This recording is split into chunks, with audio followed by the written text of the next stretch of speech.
Hello. 16 days ago, 32 players jostled on the start line of snooker's annual marathon, the Betfred.com World Championship. One by one, they have fallen by the wayside and gone home to Australia, China, Belgium, Ireland and all corners of the United Kingdom, leaving us with a little local derby, Chigwell against Chelmsford. Oh yes, the only way is Essex for the trophy this year, as Ronnie O'Sullivan meets Ali Carter, just as they did 4 years ago, in the Crucible final.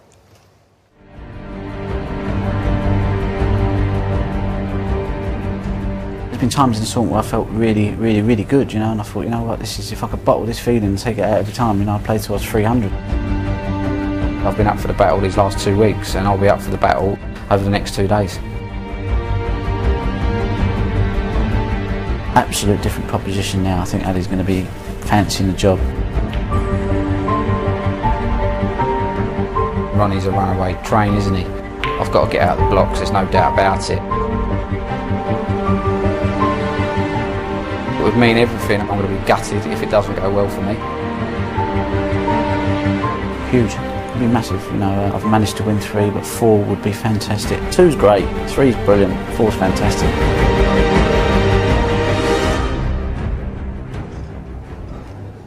And so, after 30 matches of this year's World Championship, there are just 2 men left standing, Ronnie O'Sullivan and Ali Carter. They played a total of 173 frames to get here, scoring 14 centuries along the way, and here's how they did it.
O'Sullivan gets himself into the final for the 4th time.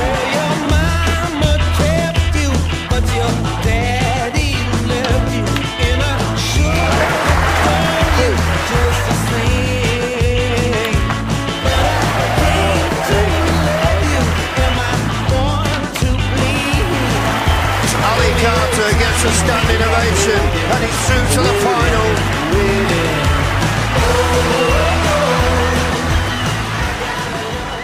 Well, a very special day in the life of a snooker player, and Steve Davis, you managed to do this on no fewer than 8 occasions. What was your mindset on a day like this?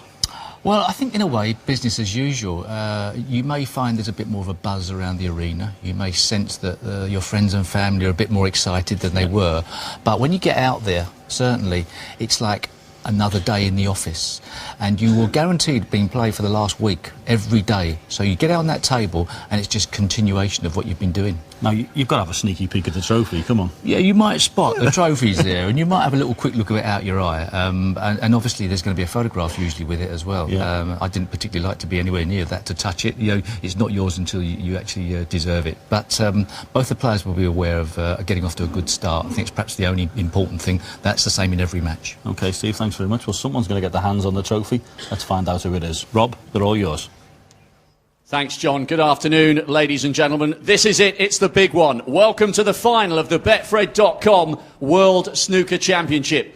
After 16 epic days, only 2 remain. It's the ultimate local derby. It should be an absolute cracker. A piece of snooker history will once again be written. Ladies and gentlemen, let's get the boys on the bays.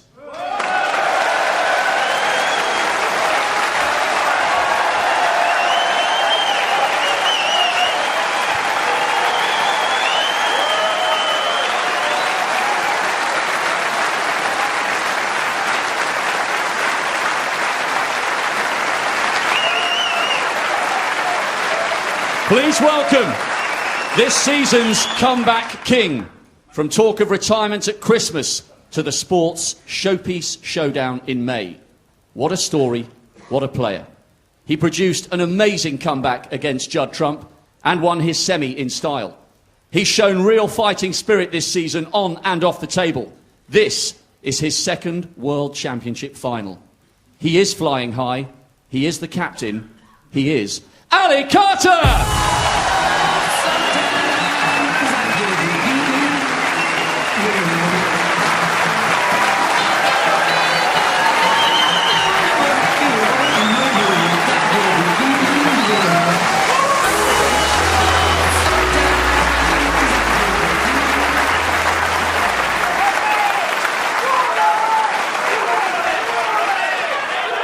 And now, please welcome the most naturally gifted player ever to grace the modern game.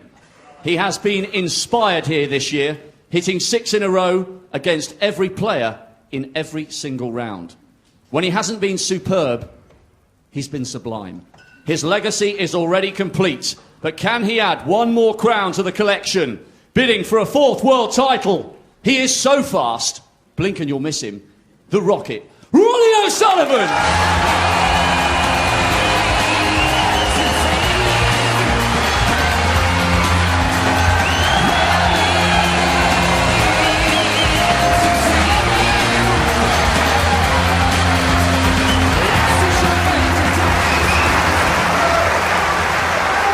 So here we go, the first of a possible 4-act drama here in the Crucible final. 8 frames to play this afternoon at the start of a best of 35 frames final.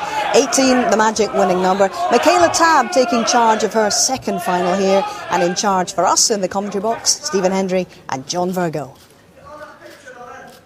Thank you, Hazel, and good afternoon. And there's always a special atmosphere for the final, and you wouldn't call it raucous, Stephen, would you? It's a sort of expectancy of the audience. Well, just the excitement is incredible before the final.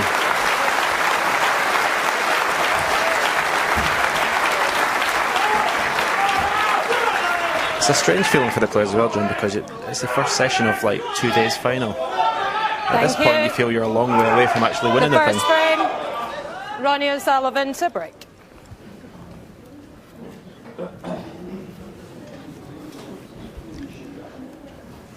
So it's Ronnie O'Sullivan who's going to get this final underway.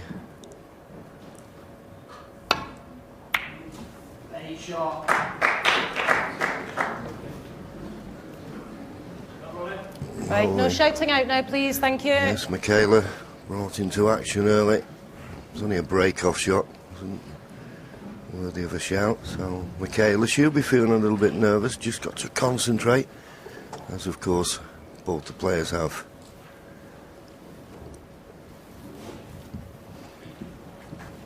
There you see it, tournament pot success.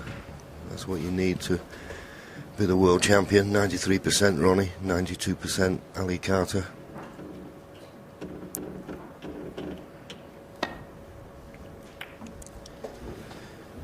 It'll be interesting to see if Ali adopts the same approach that he used in the first session against Maguire, which was a virtual no-risk policy.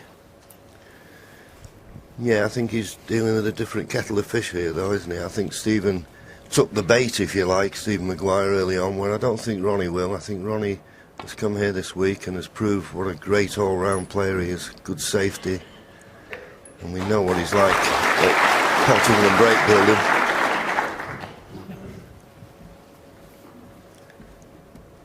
But to be fair, I know a lot of people are thinking that Ronnie O'Sullivan is a very strong favourite for this, but I think the fact that Ali Carter has played him once before in the final, and Ali's, you know, really got a more experience now and a better all-round game, I don't think you can ever think of anything as being easy at this game. And what a test for you to come up against the best player in the world in the final of the World Championship. Test yourself against the best. There's no better way of doing it. Ali Carter was saying yesterday that having Peter Ebdon in his corner, he had the force with him, because of course that's what Peter Ebdon's called, the force. And it's been standing in good stead so far.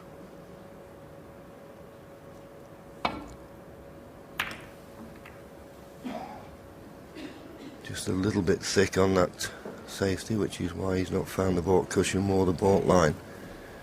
Yeah, I think from Ali Carter's point of view, he knows he's got to play well. I think that the big thing is sometimes you might feel you've got to play too well, you know, so you don't want to push it early on. You just want to let your natural ability, which is shown throughout this tournament, come through. But he knows there's going to be no half measures here, so that in a way takes a little bit of pressure off you. Very straight on this deep screw. If the black is not available, well, the black must be available. Well, in the end, played it more of a shot that if the red went in, he'd just play safe. Didn't attempt to get on the colour.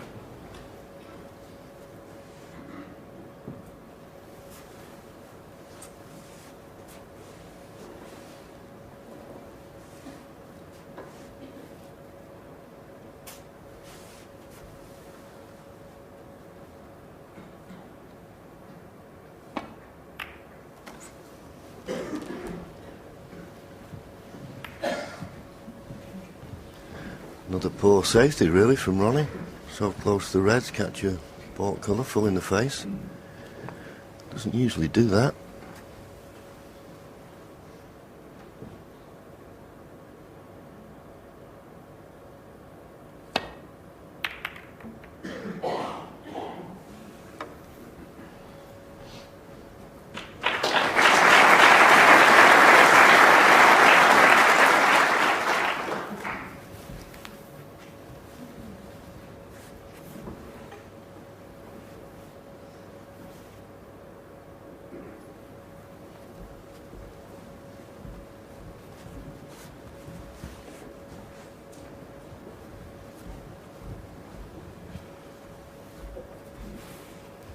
Hawkeye showing us the situation, and as you can see, he could play left hand side as we look, but he'd be frightened of running into that red near the top cushion, so just nestling into these.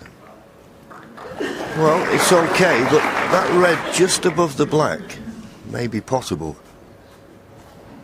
Well, I'm sure it is possible. I think at the moment it's what Ali's prepared to go for. There you see the red just above the black. He's not even looked at it. More interested in playing the safety and getting the cue ball tight to the baulk cushion.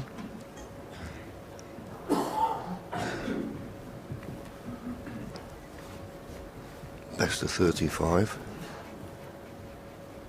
First to 18 will get the trophy. But as per usual in these matches, first frame, always a very tentative affair.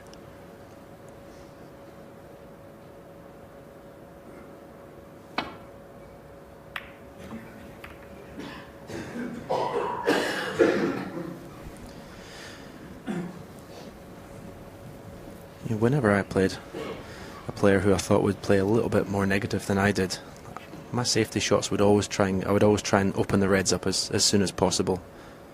Try and force my opponent into playing something they didn't want to play.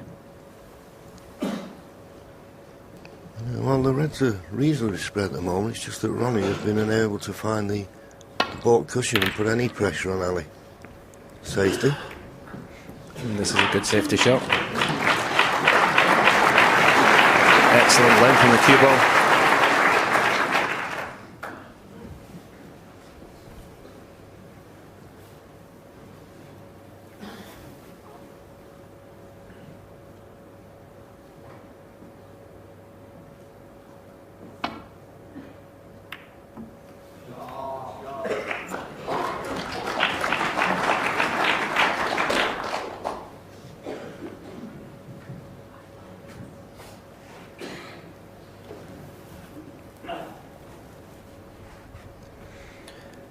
Ali just checking to see where the reds are going to end up if he plays a safety shot when they're spread out like this. Obviously you don't want to knock anything over the pocket.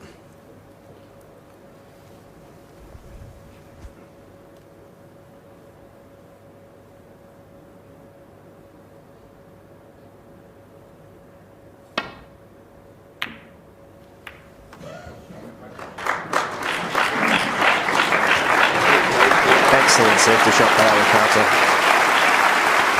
Had to catch that red absolutely perfectly when it's close to the cushion. Yes, but as I said before, Ronnie's not putting any pressure on Ali's safety at the moment because he's been able to find the ball cushion, and that just makes it easier. Now, is this the first pot on? I think it may be. Just ran across that.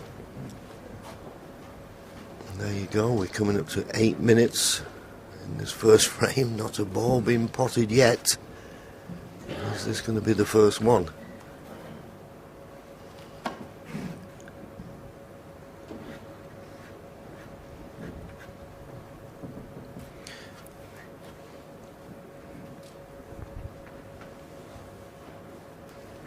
Maybe he can't pot it, but it looks as though he can to me. It's a thin one, but... No. Well, he's played it well, though. Right behind the green, it looks.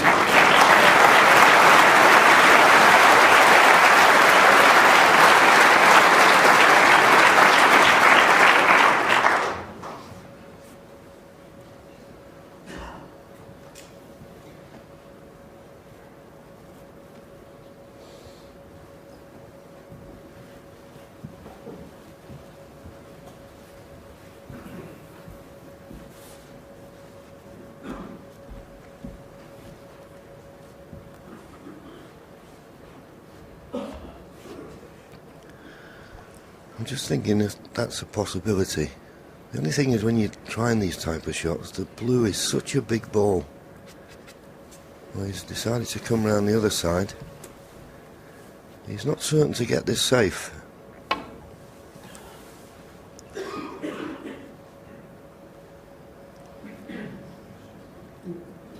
Well, it was a good effort. Ali Carter. He's not left anything on. I'm certain he'll be given another try at that. So he found a good line, only a minor adjustment needed. And we're just moving in on the action. Beautiful shot that, isn't it? Okay, look.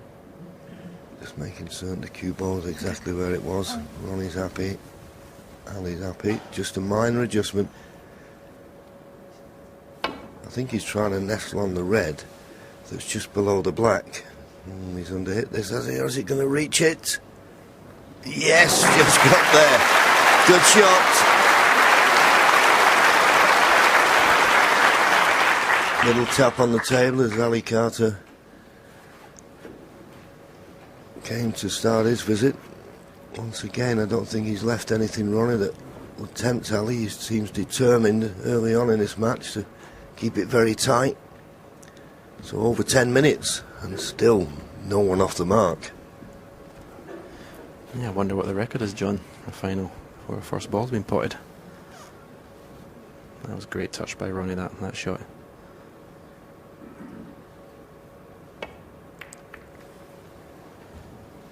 Cagey stuff, though. Yeah, you'd have to say at the moment it's Ali Carter who's dictating it. I think he may have snookered Ronnie on all the reds here.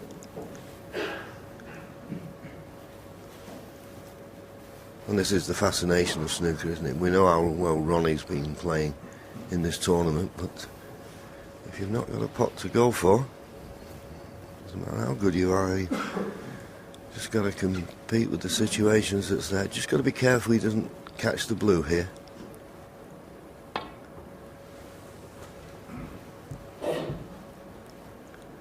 Ooh, hit the wrong red. First chance, Ali Carter.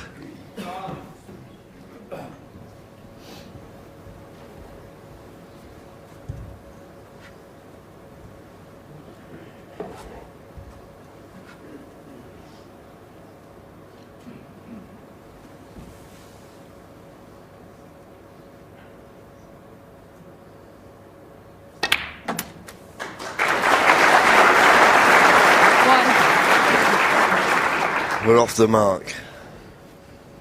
Just under 12 minutes it took to create that opening.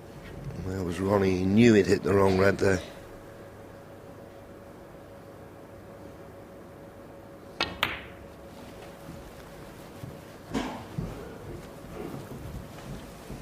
Well, I don't think that's inch perfect. 6. Needs to be straighter on this red.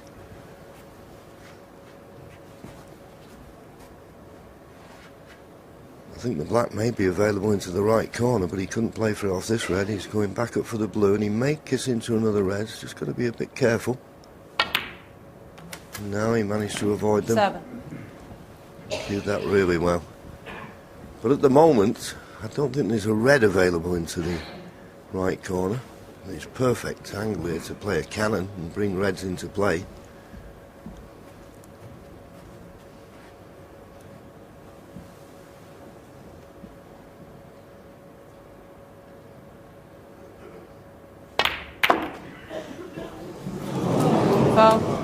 Ali Carter 7. Well, we'll have a look at that again. Could he have seen that coming, do you think?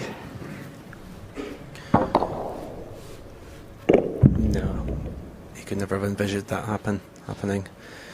Red cannon, 2 other reds to go into the corner pocket, so very unlucky there. 1.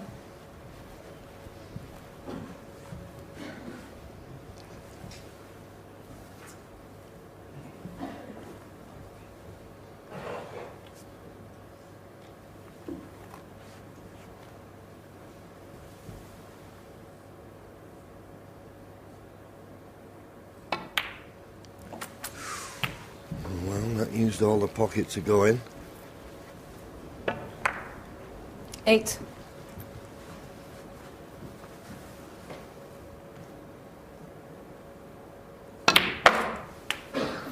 9. Doesn't want to be just off straight here, the wrong angle. It's going to make the next positional shot a little bit awkward. Got through it beautifully. And we know the black is available into both corners nicely on this red for the black in the opposite corner. 70. Of course, that's the problem. When you make a mistake, okay, Ali Carter, unlucky, but you leave your opponent in at this end of the table with an easy starter.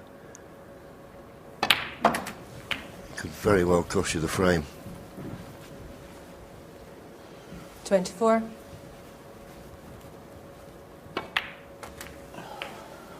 25. Yeah, I think in the semi-final, the Carter-Maguire, a lot of the mistakes Carter made, he didn't get punished in one visit by Maguire. I don't think that'll be the case in these 2 days.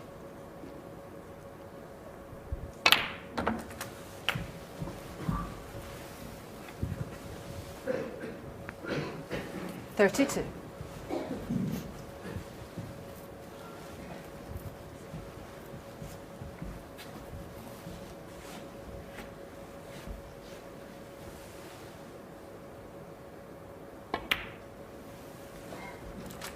33.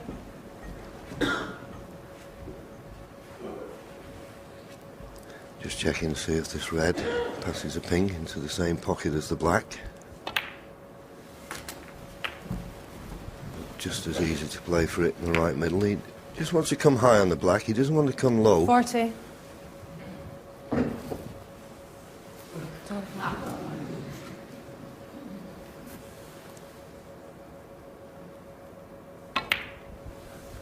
$41. This black, and there's 2 more reds in the open. If he takes black, so he's going to leave himself 58 up with 59 on the table. Well, he just pushed 1 red in an awkward position. Yeah, he was forced into it, wasn't he? He needed to be a little 48. straighter on the black, so you wouldn't think it'd cause a problem, because in potting this red, he should get a good angle on the black. Yeah, we want him to leave himself a half ball cut on the black. 49. That looks just about perfect there. Screw it and try and develop a red here.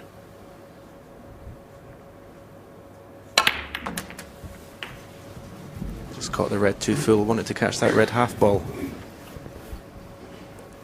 56. Yeah, maybe if he was a little bit straighter, he'd try to cannon into the 3 reds together, but it blows out the fact that he's 50 points in front, but there's still 67 remaining. So it doesn't look as though Ronnie's going to win the frame at this visit.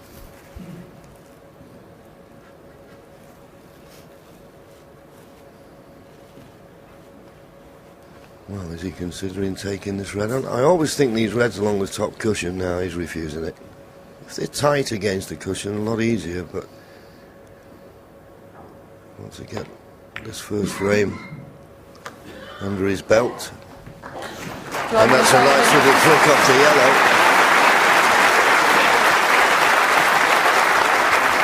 So he'll feel a lot more comfortable. He's had his hand on the table. Took them well.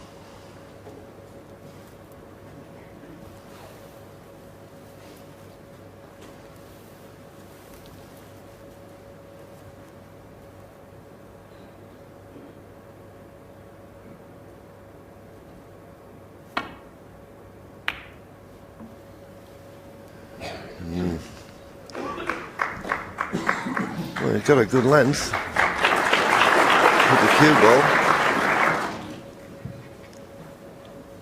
but this red is definitely available.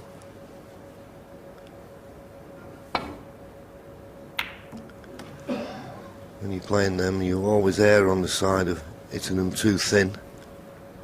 But maybe a chance here now for Ali to bring these 3 reds that are clustered together near the top cushion into play. Being 50 points behind, he needs these reds in the open. He's got a chance here.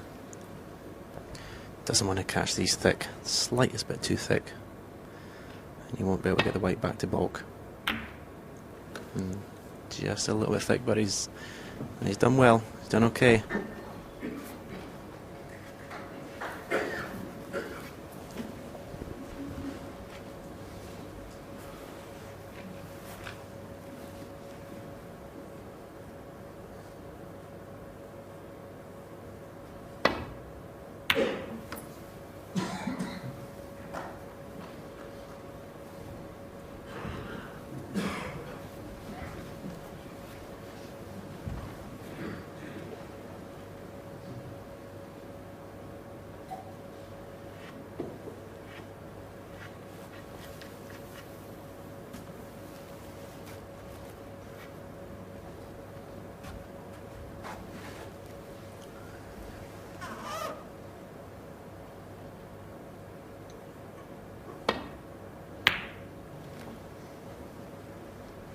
Didn't want to risk trying to go back to the balk end.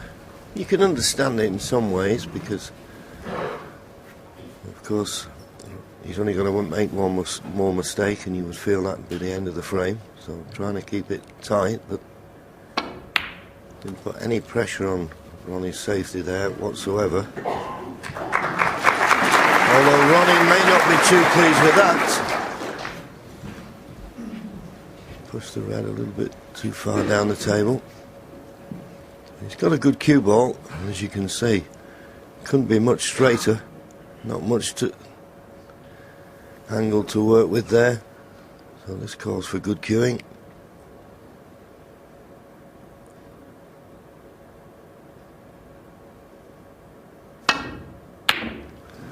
No, that was difficult. It was almost straight, and you're just trying to pinch a bit. Well, he's not left anything, so no harm done.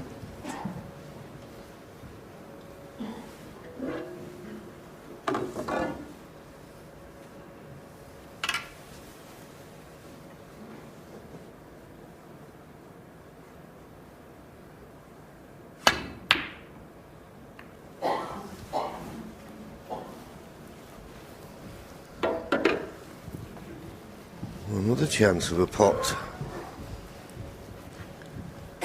This was the previous one, 10'6", but just off straight, just trying to pinch a bit. This one, he's got a nice angle on the pot here.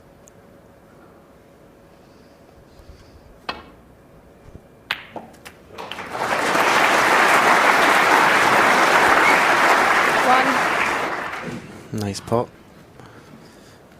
Might have landed a little bit straight in the pink. No, he's got an angle. don't think he's got an angle to cannon the reds on the cushion. So might be forced to play for the red in the bulk area.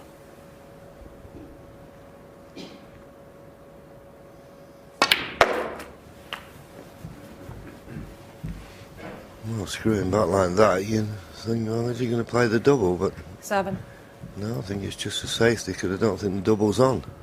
Not from where the cue ball is. So trying to get in behind the green, you would have thought.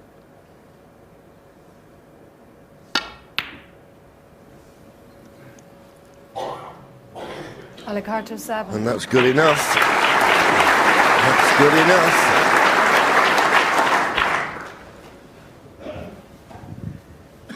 Pretty straightforward, just before the middle pocket. As we say with all these shots, you've got to hit to the right pace, don't want to hit it too hard. Played it beautifully.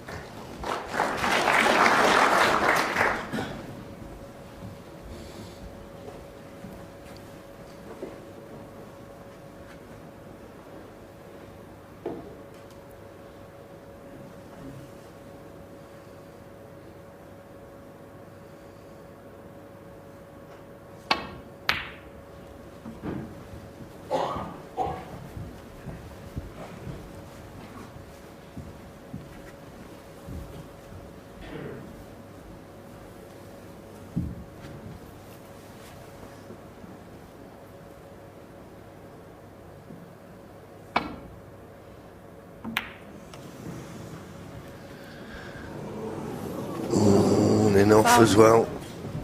Ali Carter 4.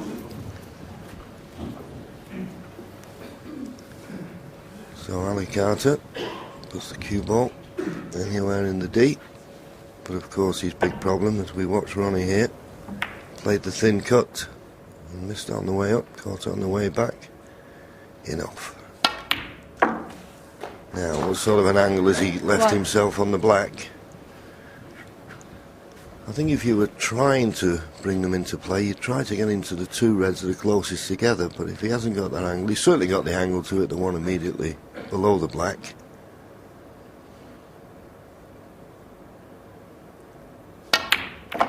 Well, he did get in the two reds together and played it really well.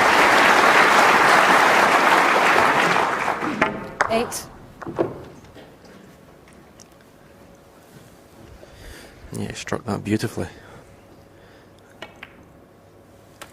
Obviously too thin to stay on the black. A little bit more angle on this pink than he would like. Might have to play it with a touch of right hand side.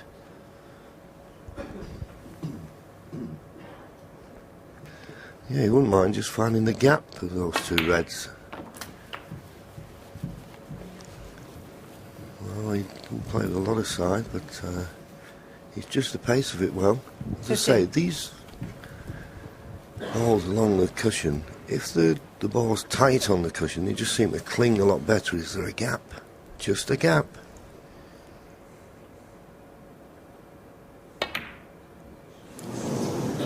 And also, I think he would have more chance of potting if he just played dead weight for the black. Well, that's what I was thinking there. I mean, for some reason he thought, well, I could miss this, and he's tried to make it into a shot for nothing, and then that makes the pot twice as difficult. Ronnie still needs the two reds, though. 1. This black will put him 32 points in front with 35 remaining. And he doesn't have to do any heroics whatsoever. Just make certain you pot the red. 8. And his opponent will need 2 snookers. And it goes. Very tense opening frame, but it looks like it's going the way of Ronnie O'Sullivan, for certain.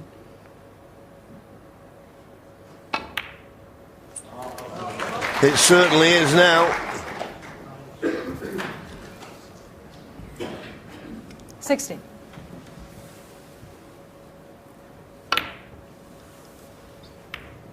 Ronnie O'Sullivan 16. Doubtful. And Ali Carter does concede, so it was a hard fought. It took nearly 12 minutes for the first red to be potted, but Ronnie O'Sullivan in the end won it comfortably.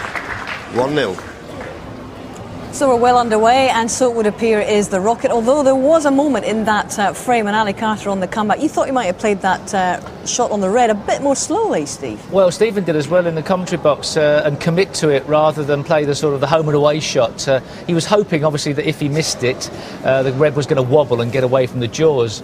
But John, I mean, you know, we were discussing whether or not you're going to have to commit at this level. Yeah. I mean, he's had a game plan that he's used for the last couple of matches. The Judd Trump one, certainly with Stephen Maguire. It's got to go out the window a bit today, because you've got to score when your chances come. You're not going to keep getting them against Ronnie, and that is one you've got to fully commit to. Drop into the pocket, play the correct shot, which was dead weight, and you know, if you miss it, you miss it. But even playing at that pace, it's not going to come away from the jaws that far. So really, as a percentage, it was the wrong thing to do. And we are being ultra critical of a shot that probably we both have played ourselves. But when you're sitting here watching, and as Stephen Hendry in the commentary box, you can't get a better judge of what's the right shot to try and clear the balls. When you're sitting here watching, certain things you pick up on. So that's the first very small mistake that's cost him. OK, back we go, and it'll be interesting to see whether Ali Carter is going to change his strategy against Ronnie O'Sullivan, as some of the players that he's played have felt that he might have to do. Intriguing so far.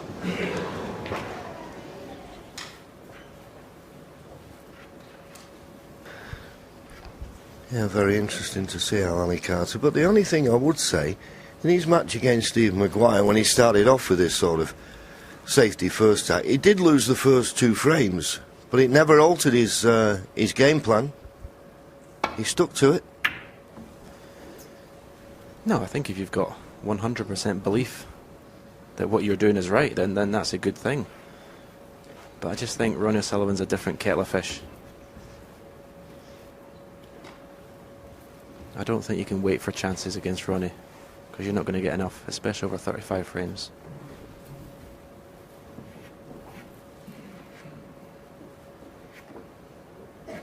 Can only hit the one red, and I don't think he can get to the left-hand side of it.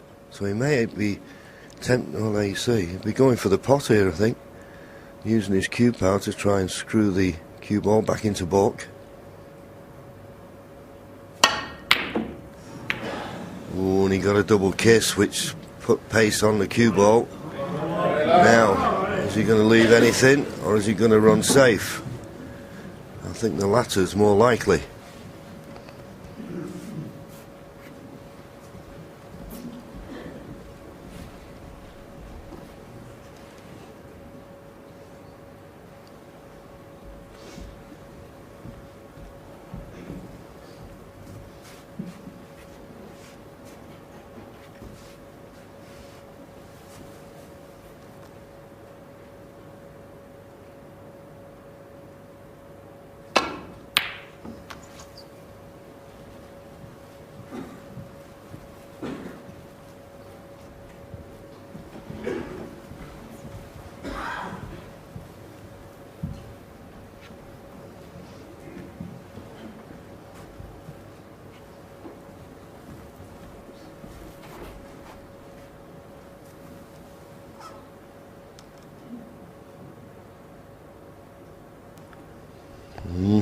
Got to be careful where the cue ball finishes here. He's got to pot this. That was the problem. He was always going to run it into other reds unless he put a trace aside on it. He was only trusting to look for position, and he's not got any. Now, will he take the blue on John? No.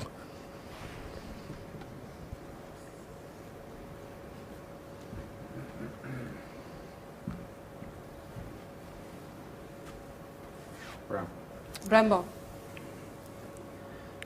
If I was sat in Ronnie's chair, my opponent was refusing these pots, it would just do nothing but give me confidence.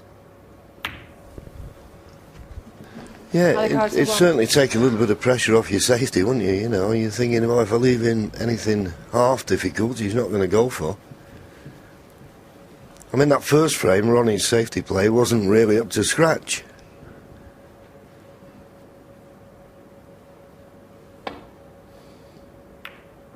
That's a terrific shot.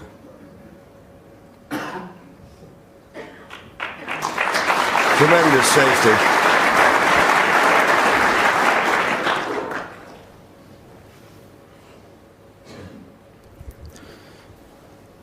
The reason I say that is, personally, I think Ali's got the talent to score with O'Sullivan. Perhaps not as heavy and as aggressive, but I think his natural game he could compete.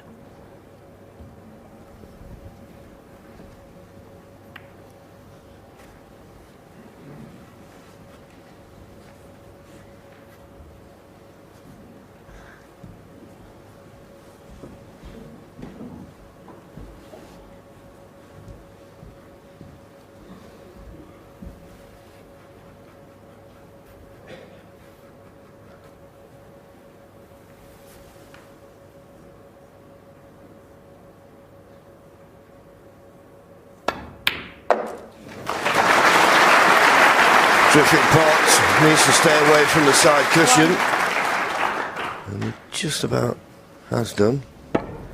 Found a nice pass there between the other reds, but what was more pleasing, and I think the thing that has been impressive with Ronnie in this tournament is his long potting seems to be back on song. It's so important, because if your long potting's not on song, then you finish up, well, 2/3. I think that's good, because I'm not certain about that stat, because sometimes you're not playing the pot, or you're playing to it them a little bit too thin, and we might think there's a pot, but it's really more eye on the safety. So 2 out of 3 ain't bad, and that's what 66% equates to.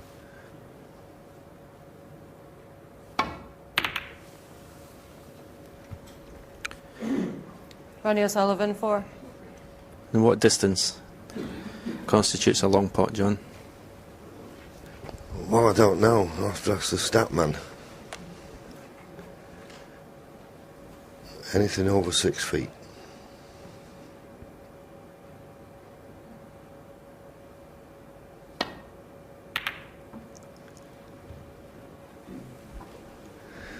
Well, it was very comfortable. That's the only thing at the moment.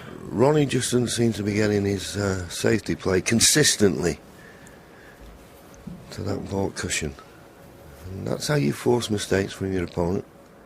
This red will go, the one to the left of the pink.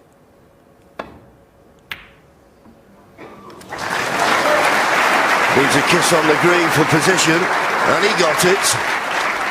1.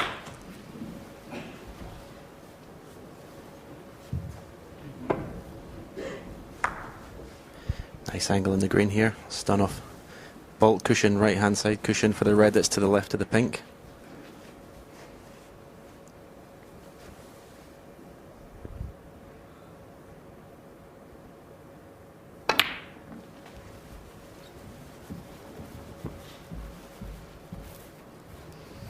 Just got into the cue ball a little bit too much. 4.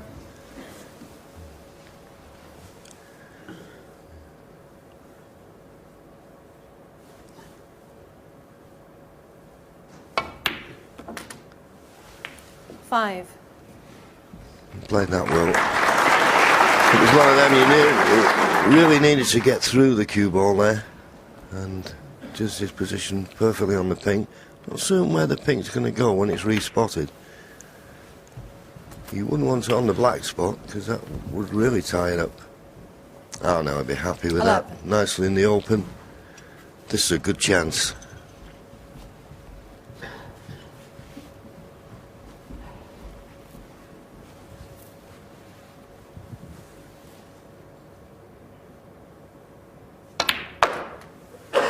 Twelve.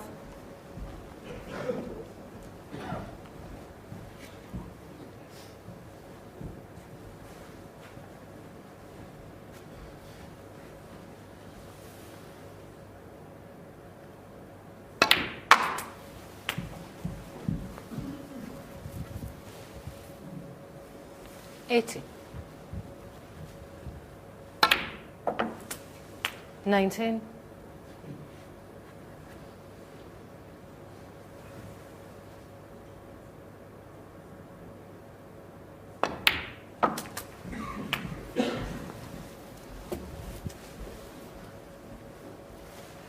25.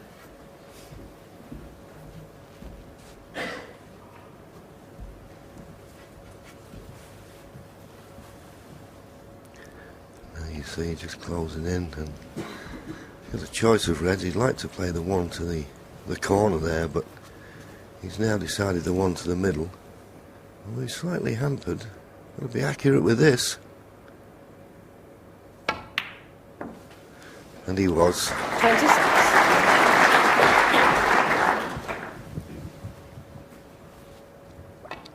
With the black not being available, these reds that are in the open, he's just got to get them just right, because he wants to play for pink or blue, and once again I think he's just overrun it.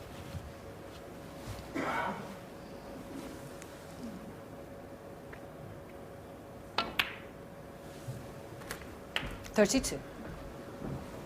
I was able to hold for the blue. A little bit straighter would have been perfect. He's got to be a little bit careful now. He doesn't cannon into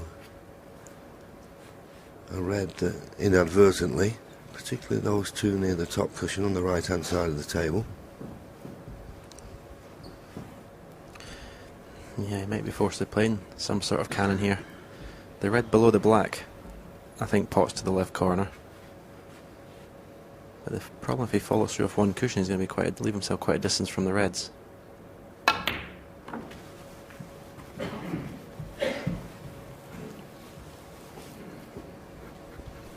$37. So he found this one. That's a choice of reds to this right corner pocket. $38. Not bad, not bad. He really had to force the angle there.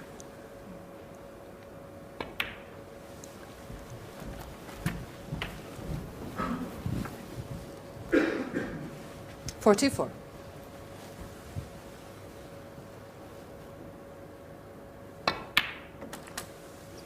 $45. Back in perfect position.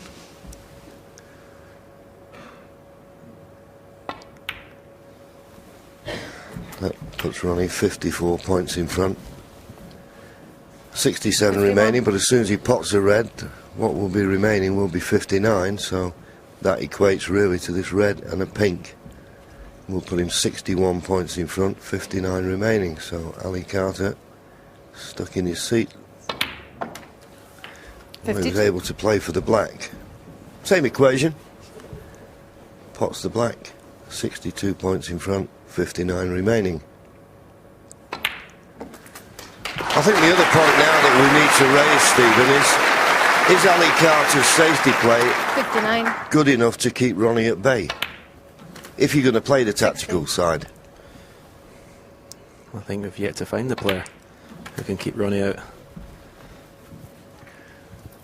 But he started the same way against Maguire, 2-0 down, so he'll know he can do it. 68. But I think the opponent these 2 days is a little bit better.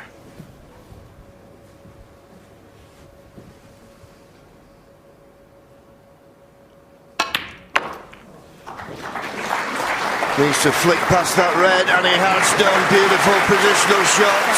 Could see our first century of the final here. 75.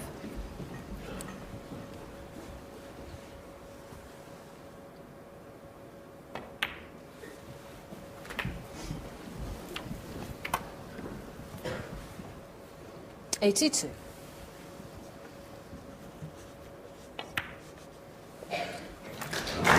Clean along the cushion.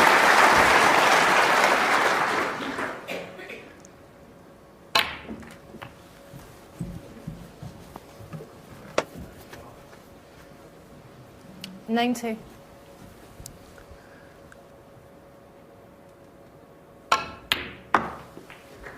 $92.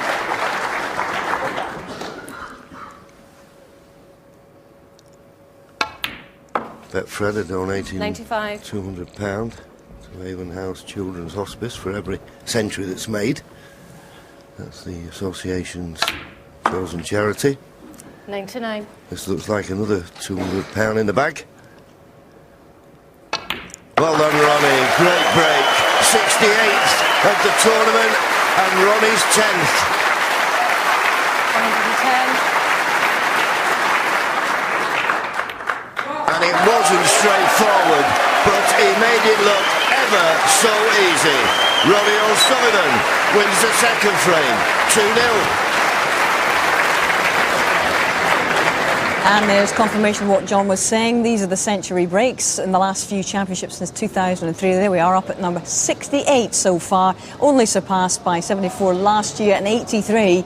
Not sure that's going to be beaten for quite some time in 2009. So, well, he does make things look effortless. And I was reading Dave Hendon's blog the other day, and he actually said that is actually to do him a great disservice, because Ronnie puts as much work in as anybody else to make it look effortless. There should be one of those signs outside the door today. It should say, "Quiet please, genius at work," because that break was just absolutely sublime. The balls were nowhere near looking like they were there for a century break. His control of the cue ball around the pink spot was magnificent.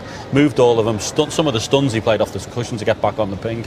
Absolutely fantastic. But you're quite right, he does work hard. He practices a lot in the club. You know, he puts the hours in as well, but when he plays like that, it's just superb.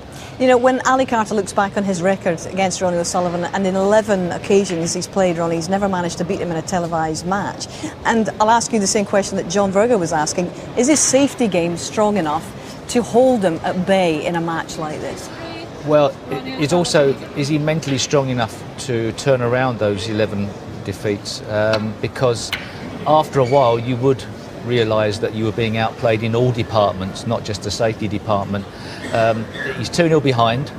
He was 2-0 behind in his semi-final match, but he's 2-0 behind in a different way here. This is a guy that's just cleaning up all the time. I have no problem with him playing hard stuff and hard tactical stuff at the start of a frame. The only problem is when he gets a chance, he's got to fully commit to 100% to score, because if he doesn't score in this match, he's playing a runaway train. Okay, into the third of this 35 frames match.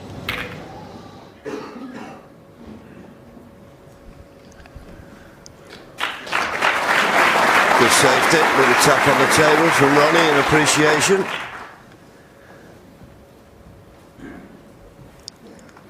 And there's Ronnie's pot success, 100%. You can't do better than that.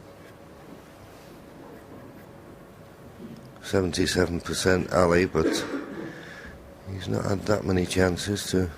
Well, I suppose he's missed enough.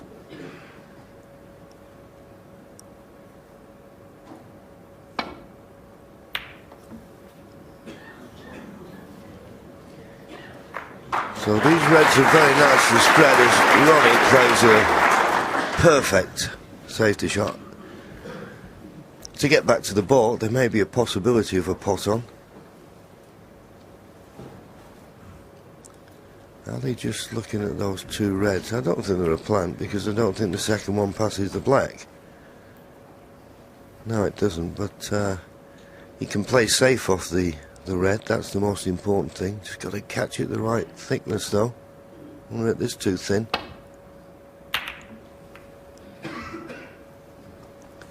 Just a little bit thick. But with these reds spread as they are, there may not be an easy safety shot for Ronnie here.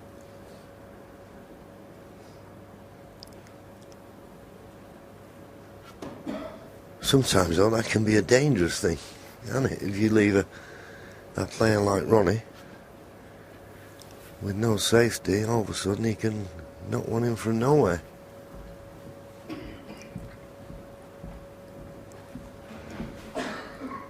Very difficult to envisage that he could leave this...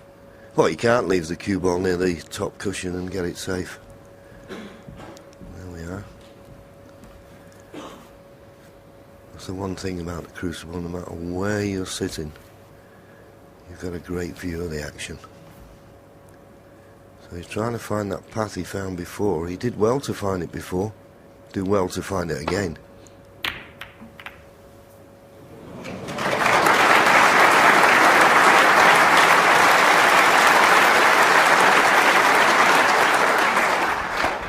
He's looking like he loves the challenge of finding the right safety shot, John. And if Yeah. he's enjoying it as much as that, he's what a dangerous opponent. Absolutely, and you know, to be fair, we all know the talent of Ronnie, but sometimes he gets a little bit bored with it all. But every aspect of the game in these last, well, what, 15 days, this is the 16th day, he seems to have enjoyed and and loved every minute of it. And if, of course, he was to produce that, then maybe he might be the man to break your record, Stephen.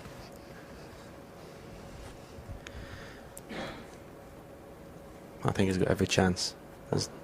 As long as he wants to do it, I think he's got a chance.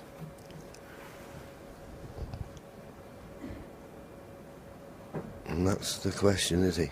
Isn't it? Does he want to do it? Over a minute.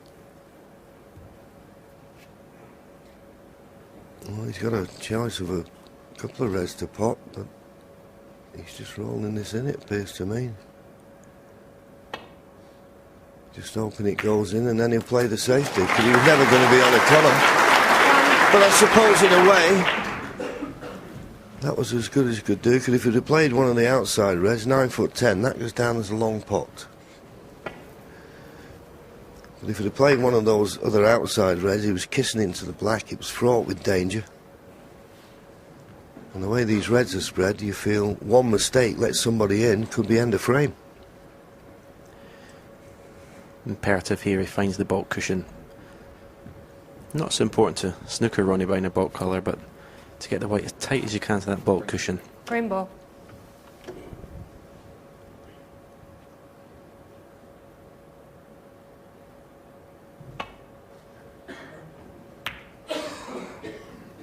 Ali Carter 1.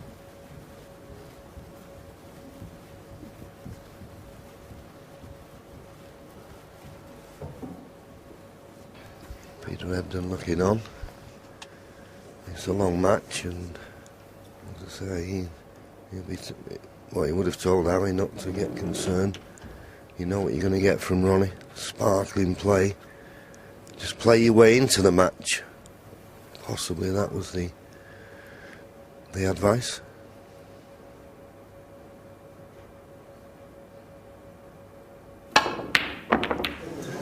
Well, it was only the pace that kept that out. But this time, Ronnie couldn't find a path back to the baulk end. And this red is on to the left middle.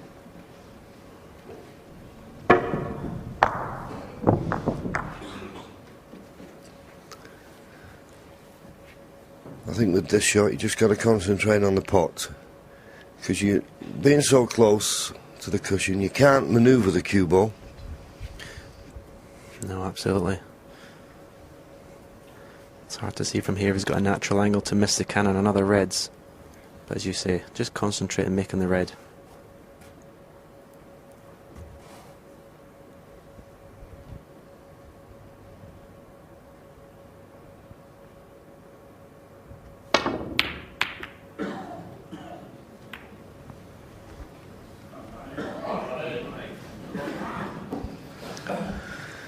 Well, I don't think there's many players who would refuse that. Okay, he was uncertain where the cue ball was going to go, but he's lost the first two frames, and playing it like that, driving that red into other reds, he was never certain to get it safe, and he hasn't.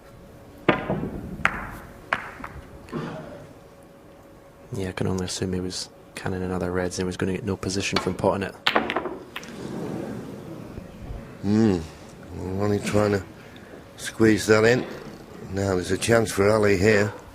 His first real chance, you would say. Although he had a chance in the first frame. But not a chance as good as this. Just got in there, John, and look how lively they are when they catch those jaws at pace.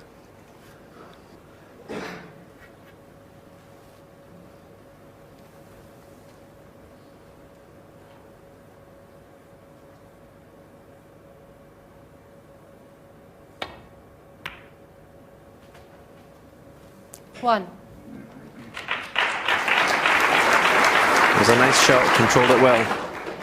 That wasn't a gimme. You've just seen your opponent win the first two frames the way Ronnie did.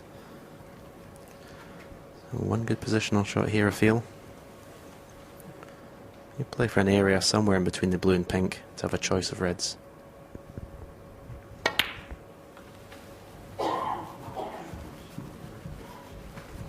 Well, it's come way short with that one. Suppose you could put it down to lack of table time, but He's not hit that well at all. And no easy red to go at.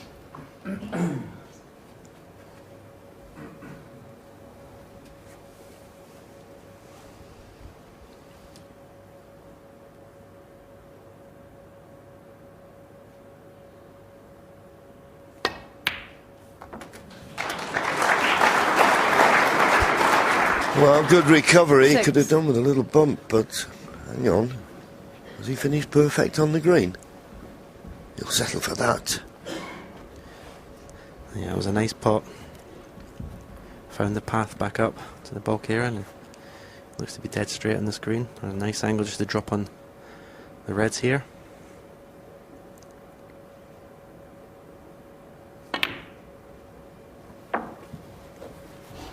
Played for the area I talked about a minute ago, in between the blue and pink.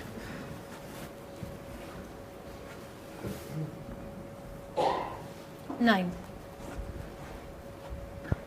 Now, I would say he has to win the frame from this visit. Not only to win the frame, but to give himself confidence for the rest of the match. 10.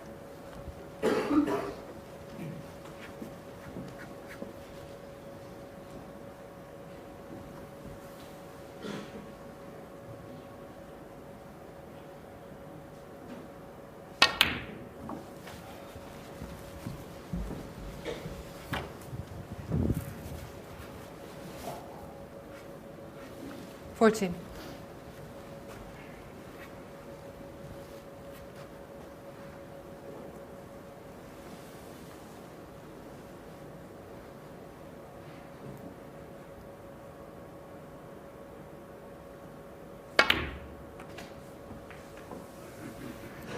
$15. I know the reds are nicely spread, but he's desperate to get a good position on the blue. As well, this cue ball keeps travelling these distances. You can always run out of position. Yeah, we know the pink doesn't pot to the left corner. I don't know if it pots to the right corner. Doesn't look like it, so yeah, as you say, it's not straightforward, this break. He hit that very well. That was a great shot. Pink was just off straight. Sorry, the green was just off straight, so he had to force the angle there. Yeah, and if he can just get past the pink for this red to the left corner, he may be able to get the black on his spot. Well, it looks as though he could. Would he deem the black a little bit too difficult? This is where we say that when he gets these opportunities now, he's got to... We know what he's capable of. He's played superbly throughout this tournament.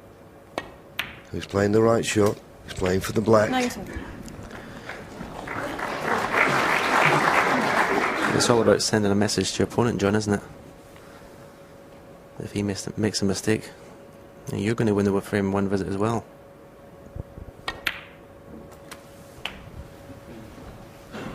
Yeah, it's a bit of a mind game in snooker. And now he's got that 20. black.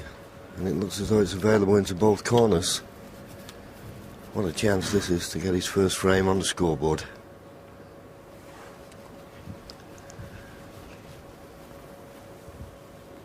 And get right in over his shoulder here.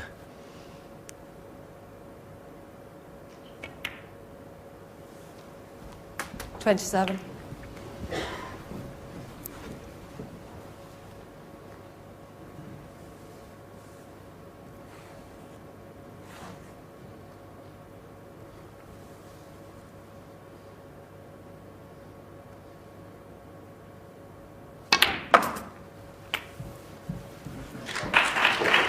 Well, that was beautifully cued as well. 34. So far, so good. He's cueing the ball nicely. His first couple of positional shots were a little bit astray, but he's got pinpoint control now. 35. What we have got, John, in this final is probably... We well know how well Ronnie strikes the ball, but Ali is also in the top 3 in the game as far as I'm concerned, in terms of striking the cue ball. He hits it great when he's in.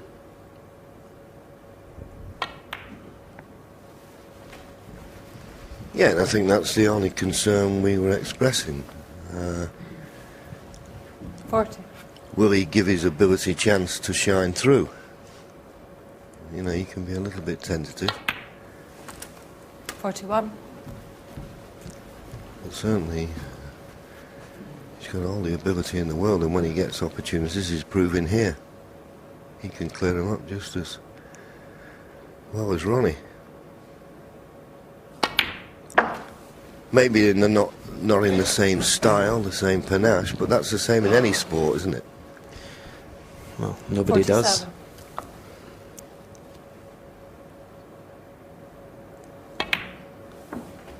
$48.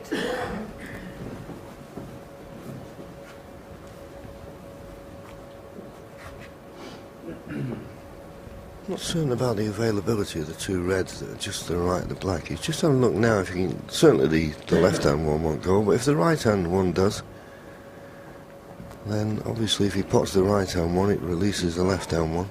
Just give it a bit of thought.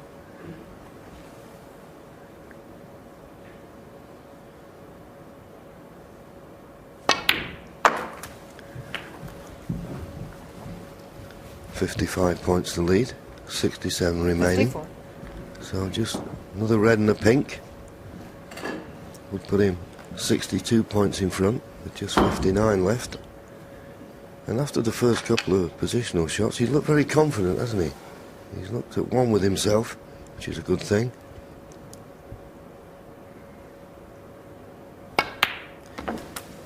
You see him hitting this ball this well. You wonder why he's not taking on more shots. As we've said, he's got a game plan. He believes in it 100%. And he's in the final of the World Championship after all, so he's not doing a lot wrong.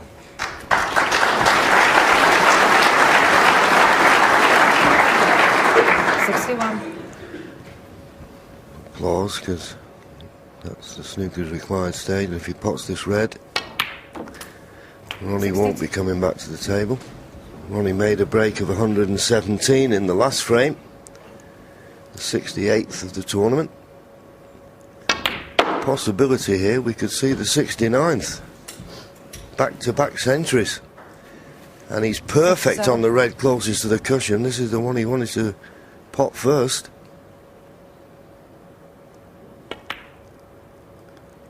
Oh, just dropped in any harder, it wouldn't have gone in, but at that pace, gravity took over.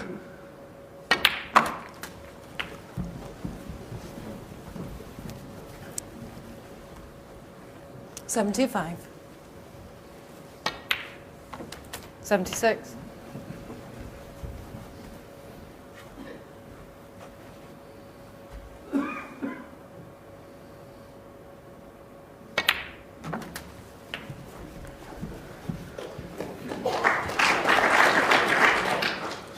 The extension on the cue and possibly extension on the rest. Might be able to reach it.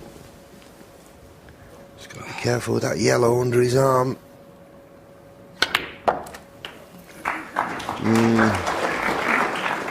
Well, he's okay, a bit close to the black, but I think he's just about got the angle to be able to pot the black and get back up for the yellow. So that 69 century is still on. Oh, what a pity.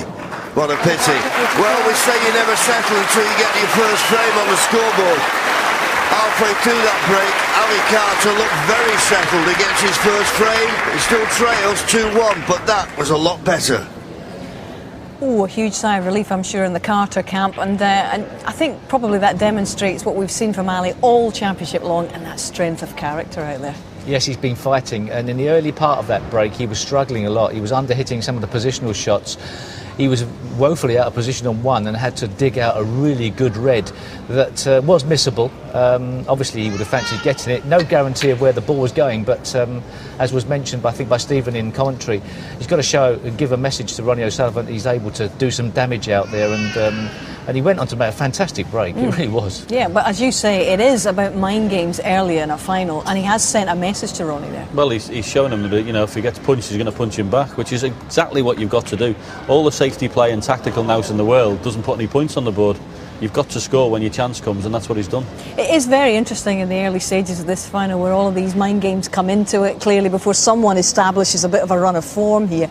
Do you remember from your experiences in the final it being tactical and cagey, and what was it like in those early stages for you? I think, you know, every match is a different storyline that unfolds, and you're always hoping to get off to a good start, because the moment you don't, you're all of a sudden struggling. That's the way it is. You know, even if you've played lots of good shots, you look at the scoreboard and you're 2 or 3-0 down, all the good shots are irrelevant, and your queuing, your cue action can evaporate immediately. At what point do you feel settled in a Crucible final, John? Like what John, JV just said on commentary, you don't feel settled till you win your first frame. So Ali Carter's done that. She'll be settled down into the match, and we'll wait for the rest of it to avail itself. OK, this is the last one before their interval. Safety. Break-off shot from Ali Carter. Only just went right. He flicked the blue. If he'd have caught the blue a bit thicker. And if the blue is... Just watch. Caught the red much too thin. Just grazed past the blue. Lucky to get it this safe. Well,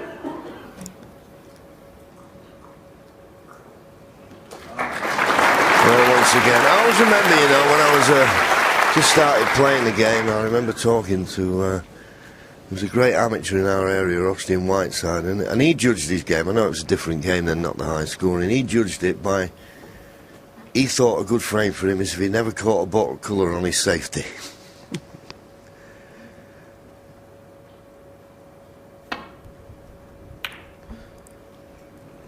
Yeah, if you play safe and you actually try to hit a baulk colour, you never could. But it's amazing the amount of times when you don't think about it, you don't concentrate, you catch it, and it can be fatal at this game.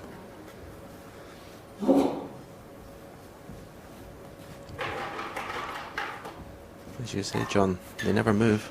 They're always in the same place unless they're off the spot. Yeah. And if you do catch one full in the face, then you leave the cue ball on the baulk line, your opponent with his hand on the table.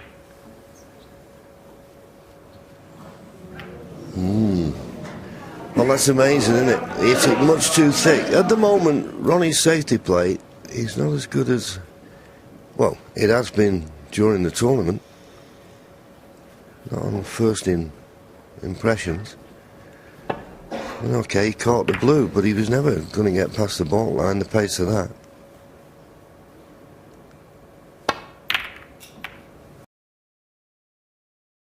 There was nothing there to tempt Ali.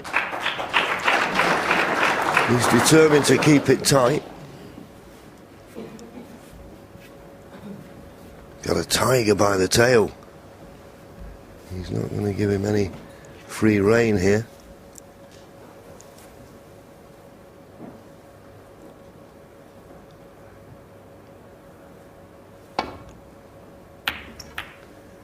Once again, too thick. But the green may come to his rescue this time.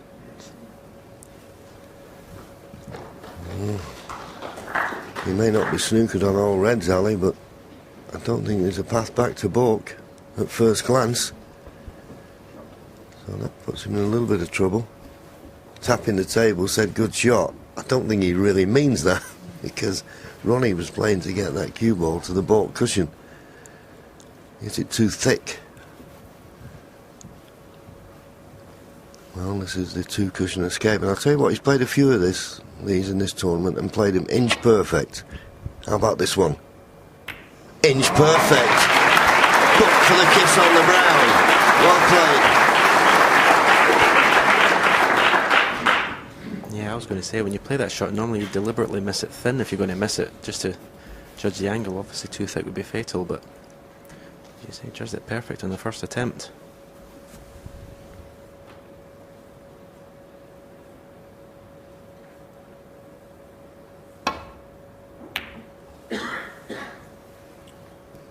And it's funny, it doesn't seem that long ago, it is that long ago, when Cliff Thorburn was one of the first people who introduced that, but of course there was no miss rule then, so you could come off the two cushions with with pace.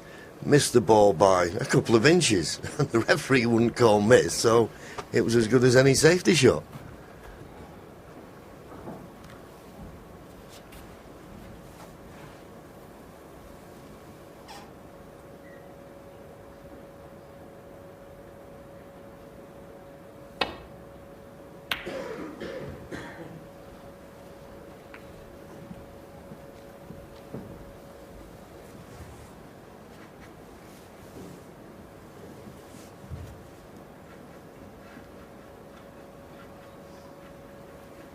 I think the only telling safety shot here you could play is if you covered an escape route down the left-hand side of the table.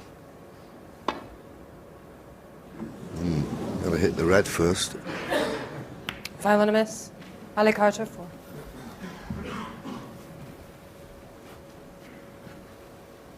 Won't see Ali having this replaced. The reason I say that, if he can get behind the brown, he could have Ronnie in trouble here. And there's the brown, the blue, the yellow, even the green. There's lots of balls to get behind with this cue ball.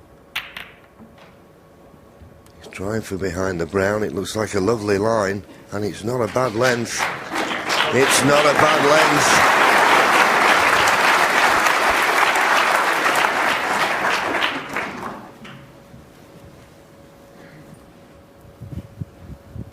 Well, here's Ronnie with the 2-cushion escape with pace. Caught it too thick. Oh, he went for the pot. 1. I think he's on the black as well. I think you're right. Funny old game, isn't it?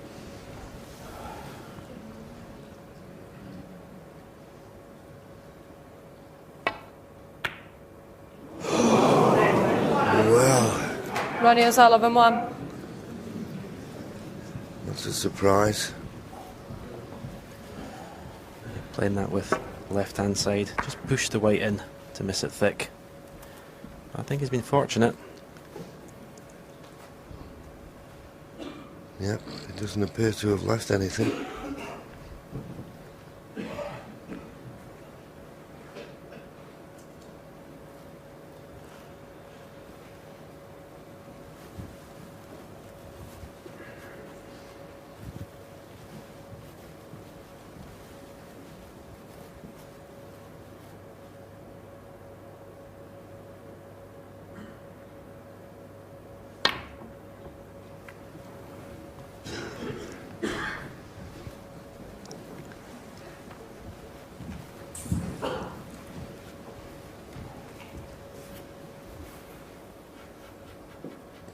Look to be anything that will go into this corner pocket now, so just a safety shot for Ronnie. He knows where the telling safety shot would be, behind the brown. As of yet, he's not really found a good safety, but that wasn't bad.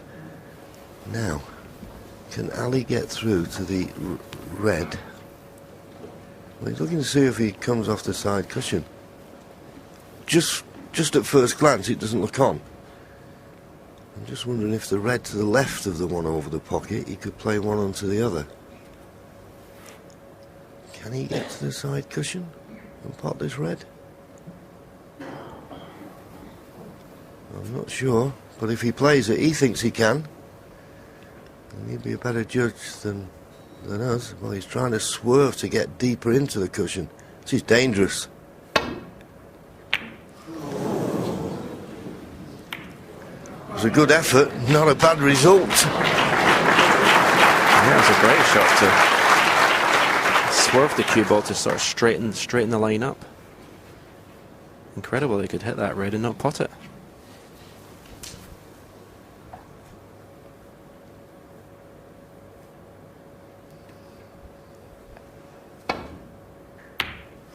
He needs a good safety shot here, Ronnie. And when he needed one, he has produced one. That's an excellent shot. And if he's covered the safety down the left-hand side of the table, then Ali's in a spot of bother. It's hard to say at the moment if he can get safe down the left-hand side, but if he can't, it's so congested on the right-hand side. Could be in a spot of bother. Don't know if there's a red will go to this right corner.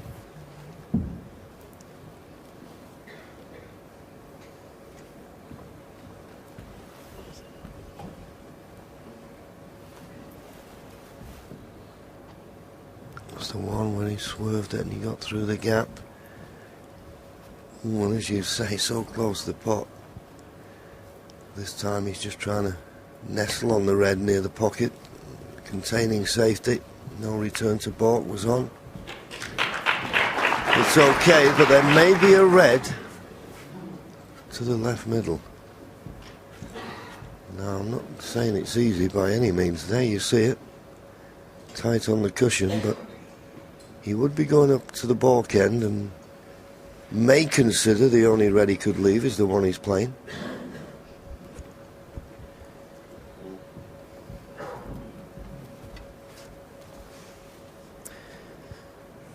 Also, I think if he takes this red on and misses it, the two reds just to the left of the black, I think both pot to the right corner. So this is dangerous if he takes it on.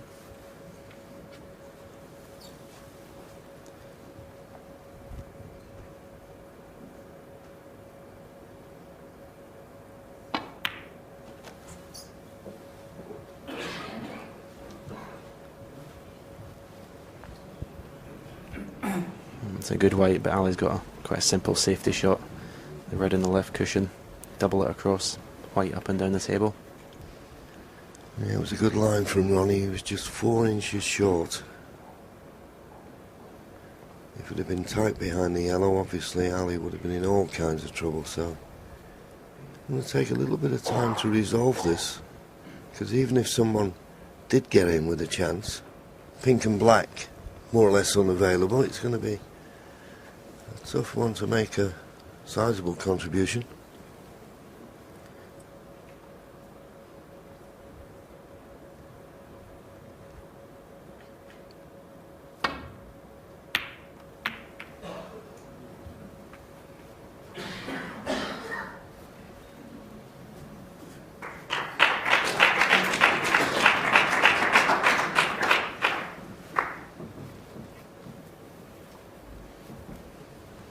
A very good shot. Must have been a little bit worried about the cue ball going so close to the corner pocket, but just makes it slightly awkward cueing for Ronnie here.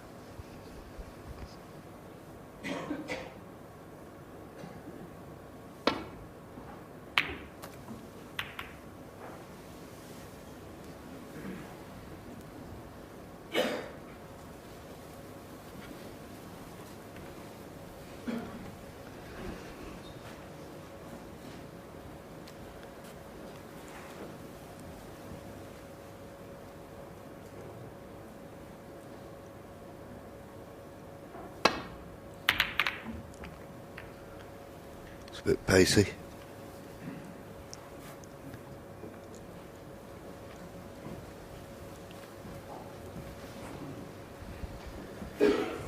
I hated these frames, John. Oh. Don't we all? Shh.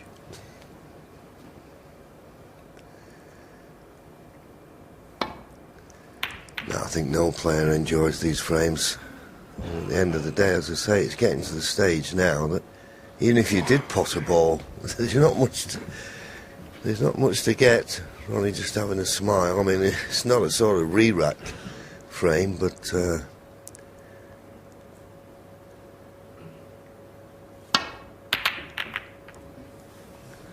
well, one's come on the other side of the table.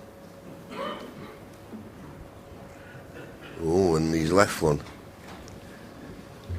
Left the red to the corner, but as we said before, I mean, what colour is it?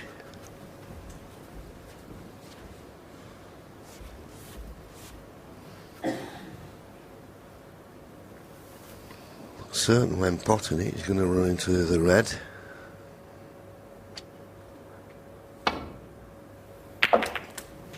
You know, I mean, there was just nothing he could do.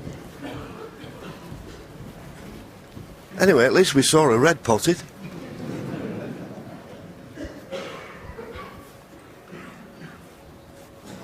say no two frames of snooker are the same, don't they?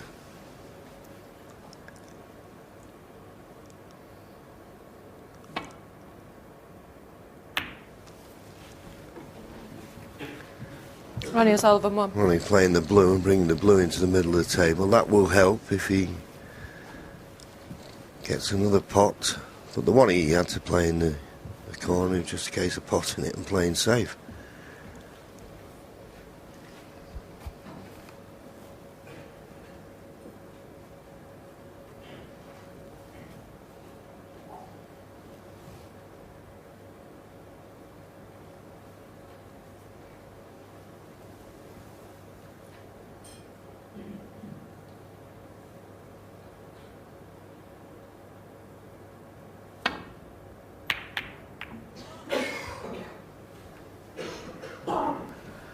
Well, it's an excellent cue ball. Excellent cue ball.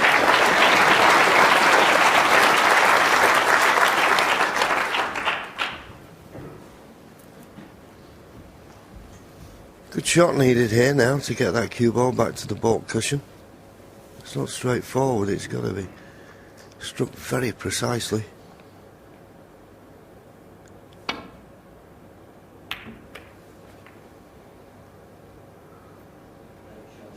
It's almost back to where it was. Super shot. Yeah, it's almost one of these situations where you'd like to leave your opponent in a pot, just to get things moving. Just say the way the reds are, it'd be difficult to make a frame winning break.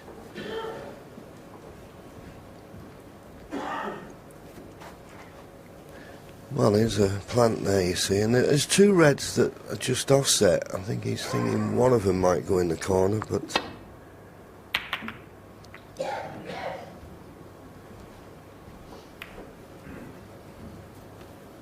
as I say, it's not the sort of frame where you'd ever think of a re-rack, but it's going to take quite a time to resolve, you feel. We're only playing this red, he needs a slight angle. Not much you want. Not much you want. And it looks like the first chance is going to fall to Ali, but once again, the problem is he can pot the red. How about position on the colour? He's got the straight one, he's got one that will cut in, the one closest to the top cushion, but he's playing the straight one. This is where his cue action comes in. Lots of bottom, lots of follow through.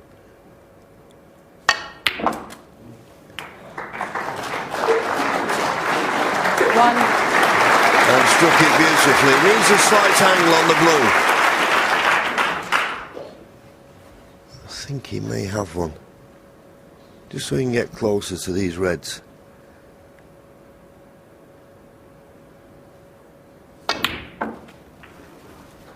Doesn't want to finish on the side cushion.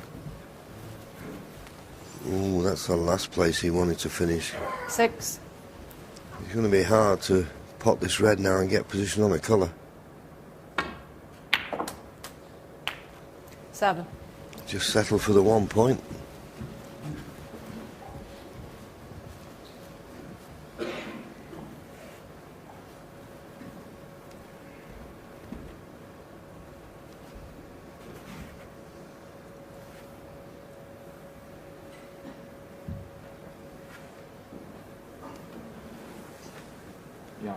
Yellow. So just the safety. But at least we got rid of 2 more reds, only another 11 to go.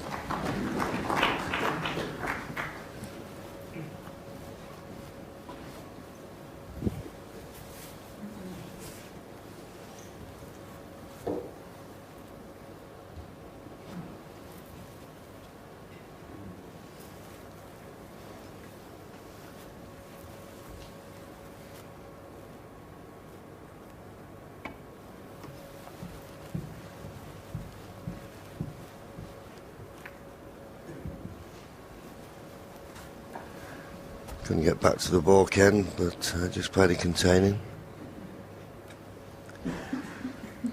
Just looking at the shot that Ali Carter played a few moments ago when he screwed back for the blue. Look at the action he got on that. And We got a black and white ball. There you go. You strike low, and at that backspin, you see how it starts to turn back towards you. And of course, not much distance between cue ball and object ball there, but and it's not good that the cue falls off the hand. I don't know Didn't who much did of that cue action. That was. I think he wants to retire. Whoever played that shot. Yeah, I don't think anyone's going to own up to playing that.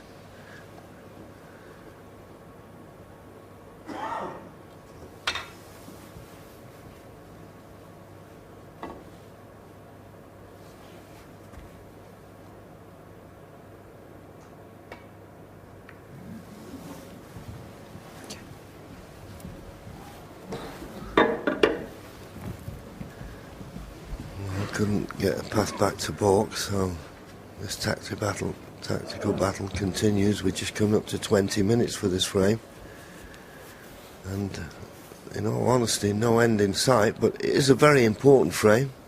There you go, just 20 minutes now.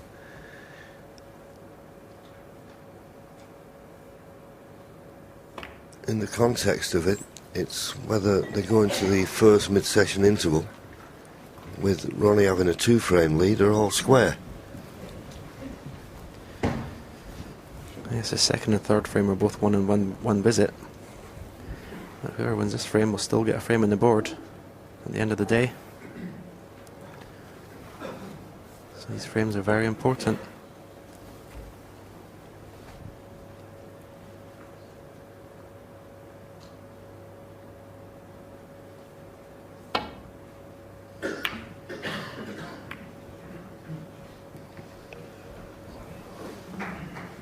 It was nearly very good. He's left the red on. This red will go.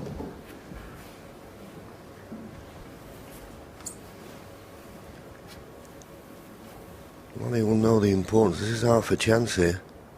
He can pot this. Got it much too thin.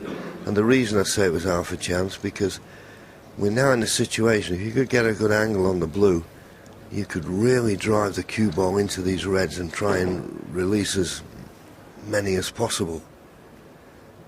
But the half chance was missed. Back to the safety. Also, when you have long bouts of safety like this, you can lose your potting eye a little bit. I've spotted a plant here. I don't know if anyone else has. The red just below the black is a plant. It could be made. It could be a 5-ball plant. Has Ronnie spotted it? No. It's still there. It's still there.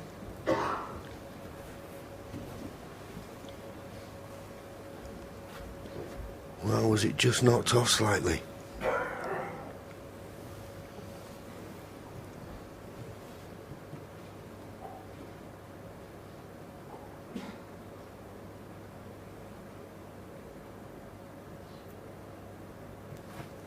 It doesn't look like a plant now. This could release a few balls though if he's catching this half ball. And he was.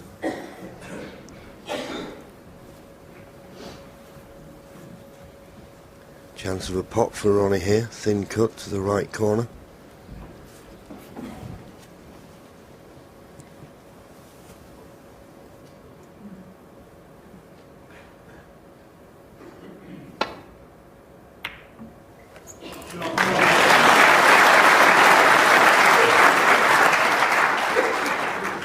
One.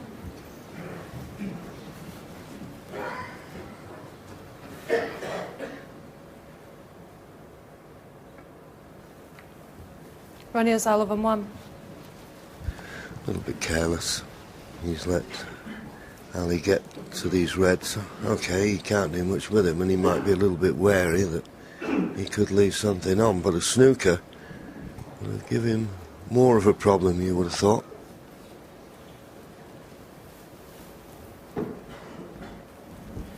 I actually think it's not a bad thing that he can see these reds, because I don't see he can play down this side of the table without leaving anything on.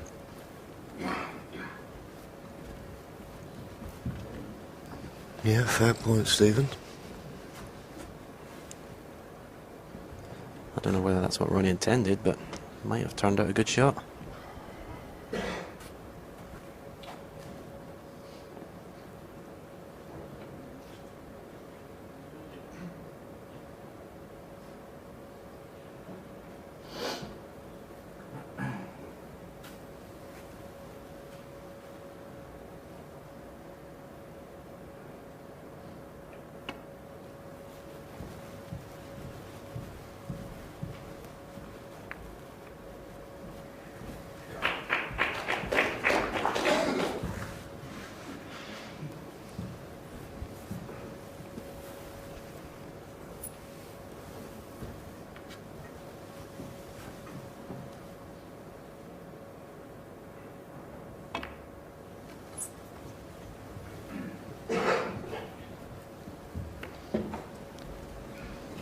A little bit careless that from Ronnie, to being so close to the red. He should have been able to avoid the yellow, so chance of a long pot for Ali here.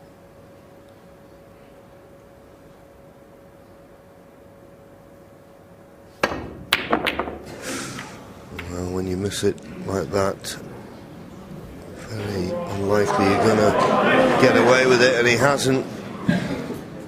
He's left the red to the left middle.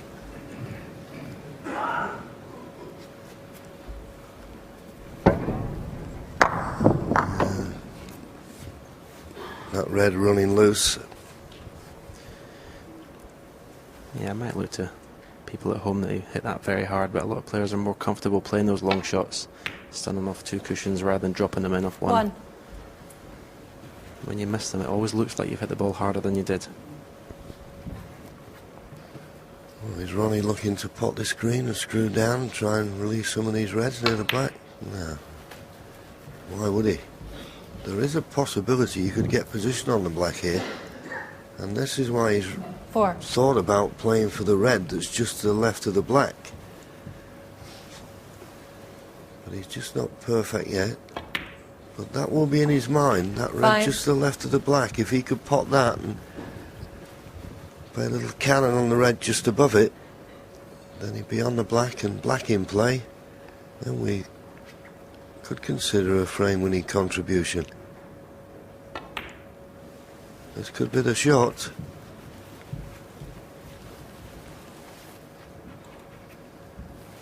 Ten. That's what he's got in mind. Pot that red and just cannon the one just above it. Well, he decided to play the other one. I might have preferred to have got in it a bit deeper and played the other one, then you'd had your hand on the table, but yeah, he didn't get into the cue ball quite enough there. Cannon that red half ball, that's why he got a much thinner cut in the black. This is missable. Doesn't have to do anything with the white ball though. Oh, would you believe it? What he's Ronnie done. O'Sullivan 11, Ali Carter 7.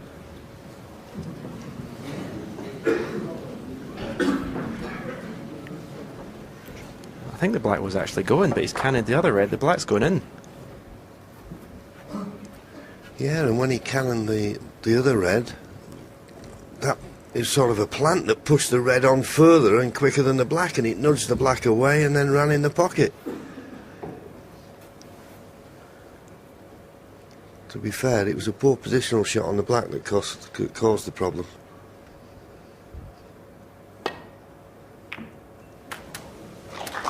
Good cut from Ali. Is he on a colour? He's on the yellow. 1.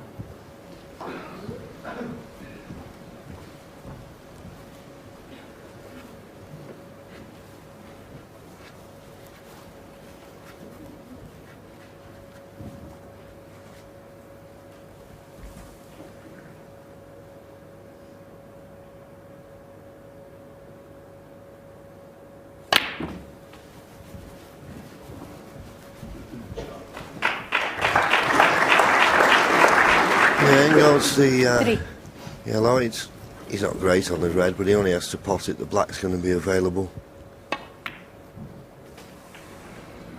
4. And the black will definitely be played now. He's not got the good angle on the blue. He was thinking maybe blue or black. But as I say, he's not good on the blue, and he wouldn't want to be coming in and out of balk So it's a black. Just got to judge it. These reds are slightly awkward.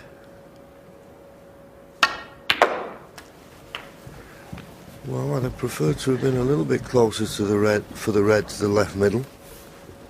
I know they make them look easy, but 11. bit of pressure on this.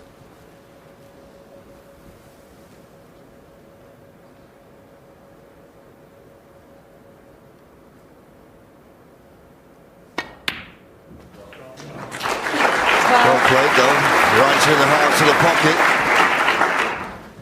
This black will put him 23 points in front. Still 51 remaining. So you probably need the, well, 2 of these reds remaining with colours. That's okay. Well, I say it's okay. I think he's 19. just slightly hampered by the red closest to the cue ball. Yeah, I thought he could have played that shot with a little bit more pace to even take the red that he's cannoned off the cushion and still leave a choice of 2 reds. Played the exacting safety shot.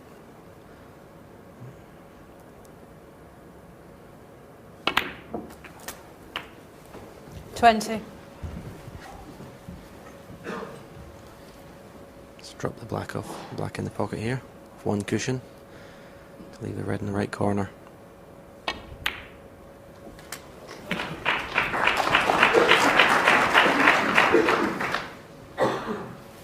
$27. Just another red and a colour, and he'll go into that first mid-session interval all square.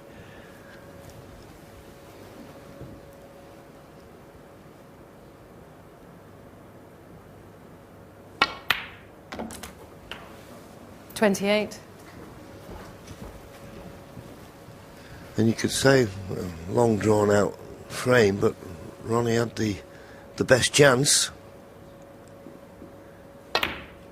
And that miss on the black. And Ali's taken it as well. So just as he did in his semi-final match against Stephen Maguire, he lost the first 2 frames, but went into that first mid-session into a level.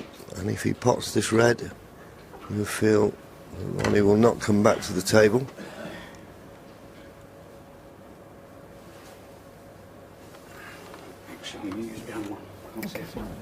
Yeah, a little bit careful. He's very close to the yellow with his arm. Or he was, when he's holding the rest. There's a bit more of a distance away from it now.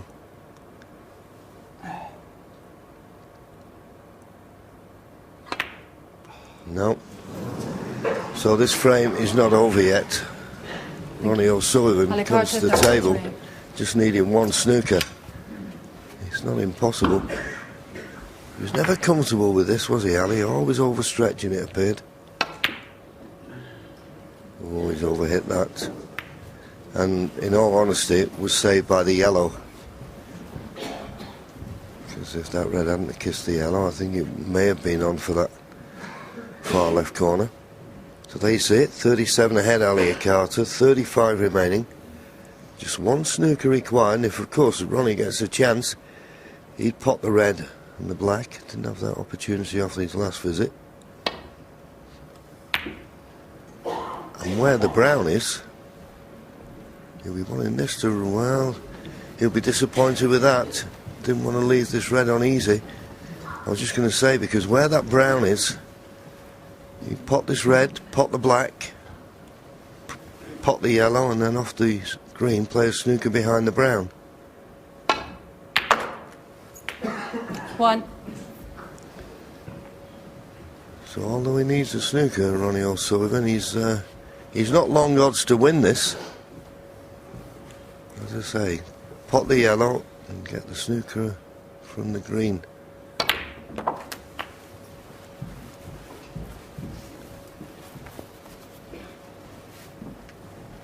$8. Just looking at the angle here to double the green up the table and maybe stun off the baulk cushion with the white to leave it behind the brown. 10.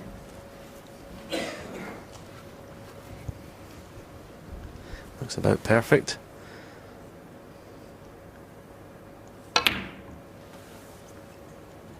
Just got a little bit too much check side in the white there. Ronnie Squared up O'Sullivan, off the 10. baulk cushion. That was a good chance.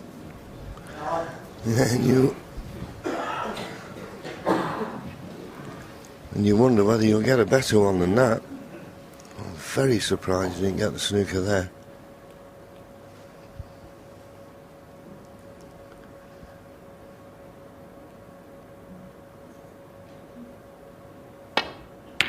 And he's not going to get another chance.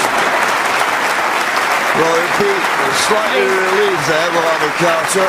I'm sure when Ronnie was on the green, he thought he was going to come to the table snookered. But that seals this frame.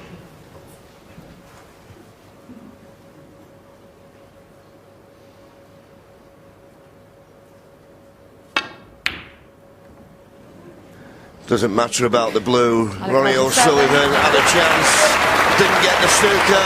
Ali Carter, well, he'd be pleased. Ronnie looked good, but we go into the mid-session interval. 2 apiece. It's just over 35 minutes, that frame, and to be honest, it's not the kind of frame that we were expecting. Went kind of strange from the start, didn't it, John and Steve? But Ali Carter and indeed Ronnie showing great patience. I think that's a hallmark of both of their play throughout this championship so far. Yeah, not a frame that either player would really like, but the only real thing wrong with a 35-minute frame is when you come out the wrong end of it. You know, Ali Carter would be really delighted to win. Those are horrible frames to play in. At one point, it looked like they were playing on a boat, didn't it? All the balls looked like they'd been put, they'd all rolled to one side of the table, but it's a horrible game to play in, but one that's really good to win. Sum up, Steve, what we've seen so far in the opening exchanges of this final. Ronnie off to a flyer and looked worrying times for Ali Carter. In the context of what we've seen so far, I would imagine Peter Ebdon would be going back into Ali Carter's dressing room saying, great third frame, you showed so much character out there, even though you weren't in position, you dug deep, you potted some very important balls to keep the break going, and all of a sudden that was the springboard to winning that scrappy frame. 2-2 at the interval. I think Ali Carter will be delighted. I'm sure they will, and of course, as you may or may not know, in fact, Peter Ebdon very much in Ali's corner here. He's been a friend of his for a while, but he's brought him back really in a sort of sports psychology role, which is rather unusual, I think, in present-day players for them to want to come back and do that, but it's a formula that has so far worked for Ali. And you may or may not know that Ali has had an absolutely tortuous time with his health over the last 10 years. He's been fighting a chronic bowel condition called Crohn's disease, and he's had several major operations to help out. By his own admission, a rotten season with his health this year. So the fact that he's in this final, he's produced such a marvellous run, is as surprising as it is impressive. With the season you've had, would you have believed you'd get to the final here at Sheffield? That's a difficult question because I didn't think about it, to be honest with you. I thought I'm hitting the ball well. It's difficult to see past Judd Trump in the second round, but you know, I thought, well, hang on a minute, he's got all the pressure on him. I'm out to 16. You know, I haven't won a match all year. I'll just put the preparation in, which I've done, got myself fairly healthy, and see what happens. And all of a sudden, as we saw, you know, I put the pressure on Judd and managed to come through that match. And you know, I thought everything's a bonus, but then it wasn't really, because then I had Jamie Jones, and I thought, oh, if I lose this, I'll be absolutely devastated, because obviously I'm not favourite. Then in the semis, I'm thinking, it's just never ending, and I suppose it'll be like that tomorrow and Monday. Now, it's 4 years since you were in your last final. Do you think you're better equipped for this one, and if so, why? I think the last final I was in, I was absolutely shattered, to put it politely. You know, I'd made a 147. I'd gone from nowhere to getting into the final. You know, didn't know how to handle it. I was mentally absolutely gone. But I've had a lot of close matches, a lot of tough matches, but I don't feel like I've got anything out my tank at all. So you think being fresh has been a big advantage to you? Massively. I mean, I haven't played in a lot of tournaments this year. I haven't played in a lot of the PTCs. I never played in the ranking event in China because, you know, I was unwell, and you know, it was a time for me to take a break, you know, and I think that's paid off. I mean, you know, Ronnie's done the same, and I don't know, it might be a coincidence that we're both in the final, but you know, we'll see what happens. Now, you're talking about Ronnie as your opponent in that final. You haven't got a great record against him, so how do you approach that match? Well, I've got a good record against him in practice. that matters, doesn't it? But listen, I'm, more of the same for me, and we'll see what happens. Now, what would it mean to you to be crowned world champion after saying early in the season you were contemplating retirement? It would mean everything. I think everyone thought that I was, when I said that I was just, I'd had enough for the day and stuck the tweet out or whatever, I'm retiring. But I was seriously considering. My close friends would tell you I wasn't in a good place at the time. I just had enough of all the travelling and all the matches and all the disappointment that I was feeling. So this is sweet to have this this crack at the final. I'm going to be gutted if it doesn't go well for me. But maybe it might be meant to be. Do you think there's anything you've got to do better? No, I don't. Just got to more of the same. I know I've got to, when I get my chances, I've got to take them, because I'm not going to beat Ronnie if you don't. But like Ronnie probably thinks all he's got to do is turn up to beat me. So we'll see. Well, he's proving already that that's certainly not the case. Ronnie having to work very hard so far, as indeed is Ali. But I think, can you just sum up for us your admiration for Ali, particularly this season, and against the background, which, to be fair to Ali, he's never ever used as an excuse, and in fact it's only in the last few months that he's made public properly all of the health problems that he's been going through. Yeah, it's a fabulous performance. Of course, the way the circuit's gone now is great for the majority of the professionals because there's so much work, but if you have got ill health and you're away from home at the time when it's happening, that's got to magnify it and make it even worse. So what he's done is got himself healthy. He certainly practiced. I know, speaking to him, he practiced like mad before he came here. And I do believe that being fresh is a big thing at this tournament. I think if you've had a hard season, you come here at the end of tournament after tournament, you're not really at an advantage. But I think it's worked out well for him. And I think he's on pints of carrot juice at the moment. That's health freak Peter Ebdon's influence. He says it's working miracles for him, Steve. Yes, and also less makeup you need. He'll go orange by the end of the tournament. Something like that. And the good thing is, if the lights ever go off, he'll be able to see, won't he? This is what he says, yeah. Well, whatever he's on, it's working, that's for sure, and it's good to see him competing here in this final, obviously. But for those of you who are, well, have memories that go back a bit, this is the 40th and the 30th anniversary of the late, great Alex Higgins at World Championship titles. The first in 1972, and then in 1982, the scene of his greatest triumph here at the Crucible, when he beat Ray Reardon in the final, and then invited his family, including his baby daughter Lauren, onto the floor to celebrate. Well, a couple of days ago, Lauren was back here, 30 years on, to the scene of her dad's greatest moment.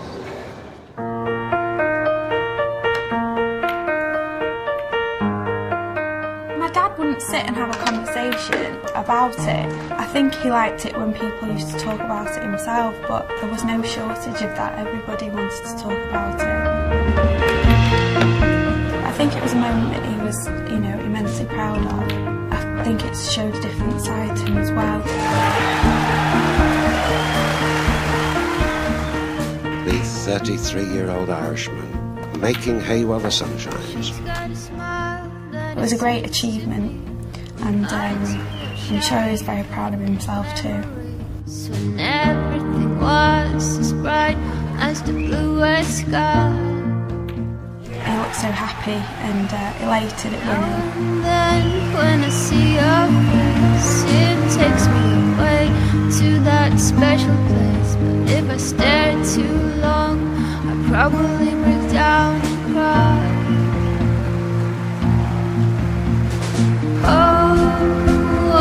Oh, sweet child of mine. I just think it's a beautiful moment that's captured in time. Oh, sweet child of mine.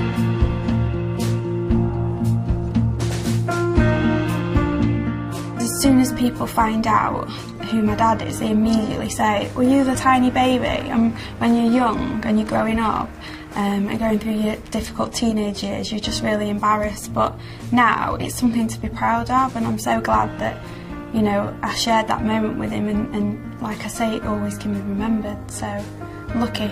Your new world champion, Alex Higgins. I've said before that my dad took a slightly boring game, and I think he opened up the audience and made it quite popular.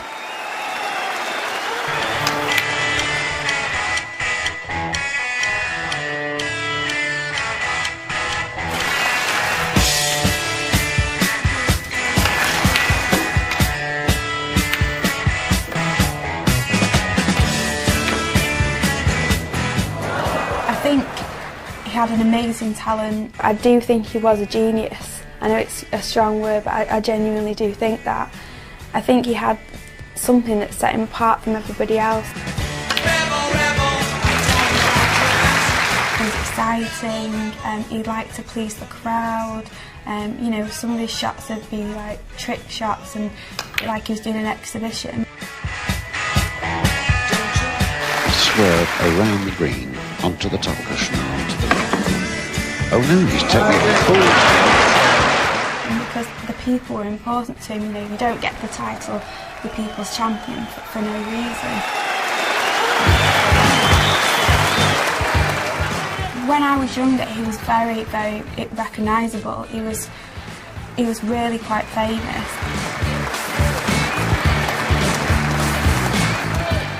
And we'd go out on a day out and people would be coming up to him constantly for autographs and different things, and you know, we'd always speak to them and talk to them, and it was great. And you know, we grew up not knowing any difference, so to us, people asking him for that was usual. Well, I think my dad was maybe born before his time, because the game seems to be a lot faster now, and obviously you didn't get the name Hurricane for, you know, hanging around the table.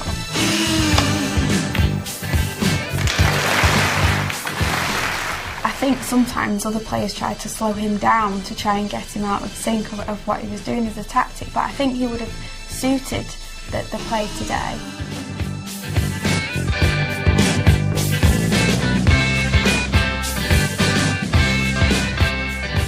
It makes me laugh as well, like Judge Trump saying about naughty snooker. And I'd just like to say to Judge Trump, I don't think you were the first one that invented naughty snooker. I think my dad had something to do with that.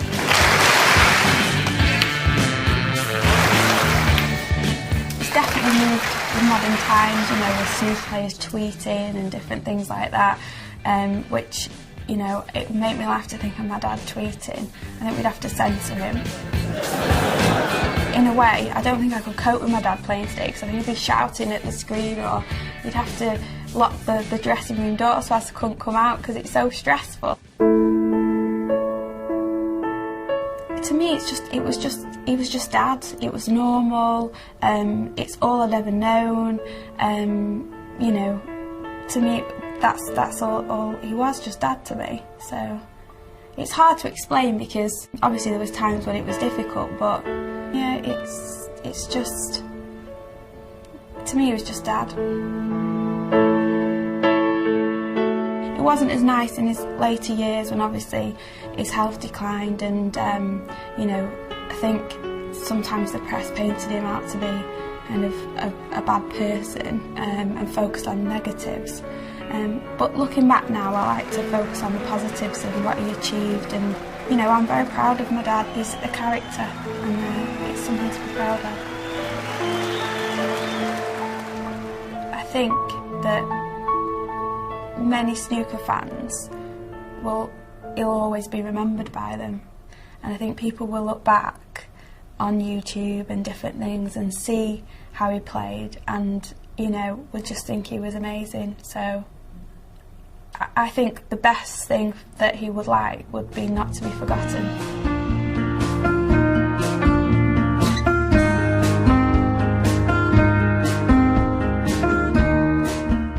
I'm sad, you know, that my dad can't be here today to celebrate the 30 years since it was a win. When I knew I was coming here, I was nervous about coming, because I haven't been inside the Crucible since '82. And then when I actually went in there, it was strange. It was a strange feeling. It's hard to explain, but you know, it was a bit overwhelming, really. And again, it was a bit sad, because you know, it would have been nice if my dad could have been there with me, and maybe we could have shared that moment together again.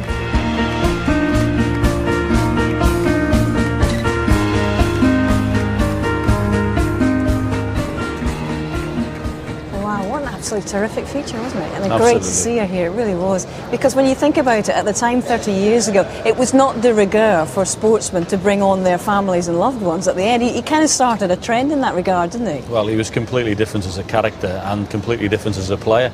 I mean, I can remember being like 12 years of age, seeing him an exhibition in Liverpool, and I was the first one in the hall, and he turned up, and I'd never seen anyone play like him, and he was one of the players who wanted to make me play the game, and fantastic, and she's turned out an absolutely lovely girl, and he'd be very proud of her. I'm sure he is very proud of her, yeah. And a wonderful line about Judd Trump not inventing naughty snooker. I like that. Well, I'll tell you what, he played some of the naughtiest stuff there was out there. He invented shots, and he had an imagination for the game that I think very few have had. And yes, ahead of his time. Yeah. And also, in my opinion, the best player I'd ever played against on tight pockets. So I think he would have appreciated that the pockets we now play on are slightly tighter than the pockets he played on most of the time in the 80s. And actually a timely reminder when you see a feature like that of some of the absolutely breathtaking shots that he did play that you forget about. Yeah, and I'll still remember the clearance he made against Jimmy White. It was at 69 break or something that you've never seen anything like it. I mean, the shots in the middle of it with the circumstances were just incredible, but that's the way he played the game. Yes, absolutely. OK, well, the natural heir to Alex's flair and passion and style at the table was obviously Jimmy White, and of course Ronnie O'Sullivan, who's featuring in this year's final once again. As you may know, 3 finals, 3 world titles, and after he reached a 4th World Championship final by beating Matthew Stevens last night, Steve had a word with him.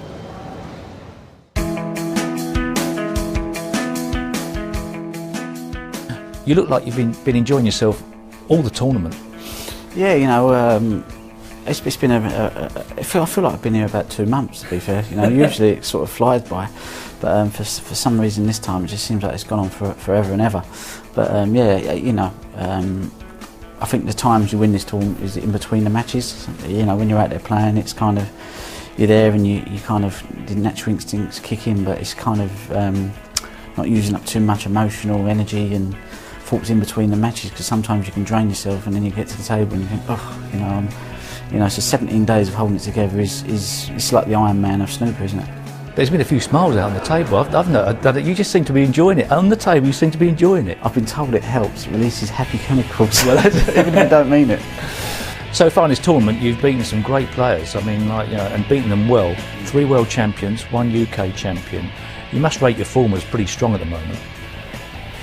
Yeah, I mean, I've kind of had some tough matches, Peter Ebdon and Mark Williams and Neil, and you know, there's been times in the tournament where I felt really, really, really good, you know, and I thought, you know what, this is, if I could bottle this feeling and take it out every time, you know, I played towards 300, you know, it's just a fantastic feeling, but you know, it's not always easy plain sailing, and sometimes you have to kind of, you know, and you and Stephen were the best at it than anyone, you kind of managed to kind of turn things around when it maybe wasn't going so right, so. You know, I think that's been the important part for me, is that I've not kind of beat myself up and allowed a few bad shots to sabotage the whole match, really. Tell me about your opponent, Ali Carter. So have you practiced much with him over the years when he first came on the scene? I remember seeing him when he was about 10 actually, and I looked at his cue action and I thought, Jesus, he hits the ball beautiful, and I thought, who is he? And so that was the first time I see him, and then I see him again at Whitton practicing, and I tipped him to be world champion, and he kind of had a slow start to his career. I remember we got to the semis of the Grand Prix and I thought, okay, that's his breakthrough, he's going to kind of do it now. So I think he's kind of had to work harder than I thought he would have to work to get where he's got, because he's certainly got absolute unbelievable talent, and now he has the temperament, and if you can do it here, you know you've got it. And a different proposition possibly from 2008? Absolutely, yeah. I mean, I think I was playing well then, but I kind of felt that I was there for the taking in the final. You kind of get involved in some matches and you think, if he steps up the gas here, I'm not sure I'm able to go with him, and I kind of got absolute massive respect for his game. And in a way I was kind of panicking all the way through that match, and then kind of when I got over the line I was so relieved, because I thought, you know, if he turns it on, maybe, you know, I could be sitting in my chair for a long time. So absolute different proposition now. I think Ali's going to be fancying the job, wants to win the world title, everyone wants to be world champion, so you know, so yeah, he'll be up for it. The 2 finalists have both got sports psychologists in their corner. You've got Dr. Steve Peters. He's got Ebdon. Ali's got Dr. Peter Ebdon. Do you think you got the upper hand? No, I think you know, it's kind of different. We're looking for different things. Mine was just kind of a sabotage thing, you know. I think once I'm in the right frame of mind and I'm thinking clearly, I'm quite an aggressive player, and I like to be aggressive, and I've always found that would overcome any obstacle that was put in front of me. So you know, Ali's got Peter, and I think Peter will do for Ali what Ray done to me, and you will learn, and it's invaluable because it just makes you much more of an all-rounder, I think. You never seem to bother about records, but what would it mean, a fourth world title? Huge, it'd be massive. You know, don't get me wrong. I've managed to win 3, but 4 would be fantastic. It kind of put me level with John Higgins. Only 2 behind you, only 3 behind Stephen Hendry. But yeah, 3's nice, 2's great, 3's brilliant, 4's fantastic, 5's dream world, 6 you're a legend, 7 you're, you know. So yeah, listen, it'll be great. Well, you know, it's fascinating to get into Ronnie's head there. And, you know, when he says, if you could bottle that feeling of winning, then he'd play on for another 300 years. And yet, lads, in the papers this morning, they're full of other quotes that he's been giving in different interviews in which he says that he's quite serious about perhaps saying that's it, even at the end of this final. Retirement may beckon. Now, we don't know whether he's serious about it or not, but he's clearly in a very good place thanks to the work of Dr. Steve Peters, as you mentioned. How do you read his current state of mind and the way he is going about his business at the moment? Well, I think he looks as relaxed, as enjoying it as he's ever done here. That's why I think he's such a danger in this event. As to whether he could retire at the top if he won the World Championship, well, we had spoken for many years backstage amongst all the players that he's the one player we thought would retire before his time was finished. Perhaps Stephen Hendry has beaten him to it, but I wouldn't put it past Ronnie to retire as world champion. Well, we know that he's always admired Pete Sampras, who went out at the top, and there's a whole list of others, but is it conceivable tomorrow night? Listen, I don't know. He's the one we have to ask on that.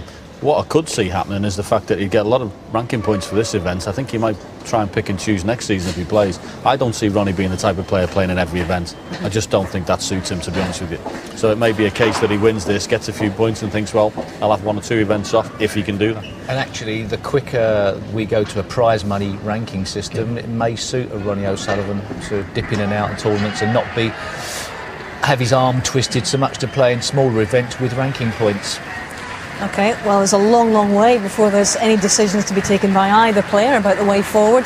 We're just enjoying this final and another 4 frames to play this afternoon. We have a change of personnel in the commentary box now as we hear from Willie Thorne and Dennis Taylor. Afternoon, you enjoying it so far?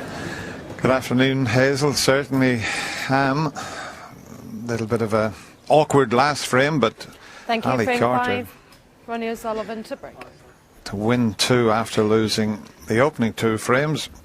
Final on.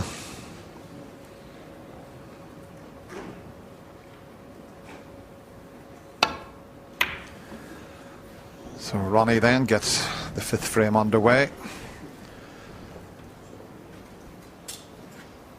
With not a bad break off. He's got that cue ball over behind the green.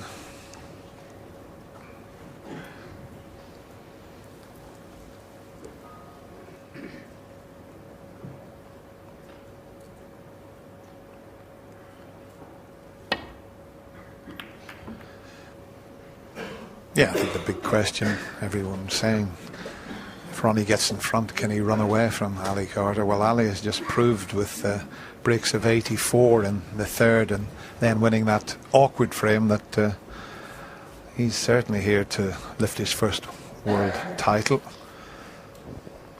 Yes, it was an excellent 2 frames he played, but Ronnie, usually when he's lost a couple of frames on the trot, we've seen him up a gear. It'll be interesting to see whether he can again today. He's done it every time somebody's put 2 frames against him. He's suddenly won 3 on the trot. He's done it all week. Very interesting interview, I thought, that Steve did, and I congratulate Steve for that interview. He asked a lot of good questions, and Ronnie was very well at ease with himself, wasn't he? Well, I can't see this man retiring from the game of snooker. He was born to play this game. At the back of his mind now, he might just have Stephen Hendry's record. I thought he'd have been closer to it already with the talent that he has.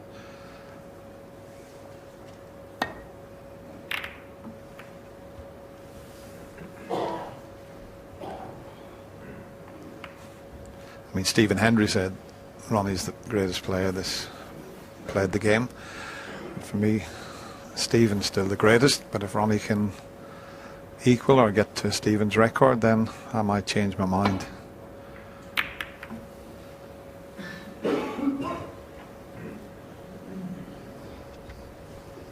Yes, it's the same argument we're having golf, isn't it, with Tiger Woods and Jack Nicklaus. I mean, a lot of people think Tiger's a better player, but Jack Nicklaus has got the records, and the same can be said in our sport. I mean, I think that Ronnie's got slightly more ability than Stephen, but obviously not yet got the match. But, Stephen Hendry was able to produce time and time again under pressure.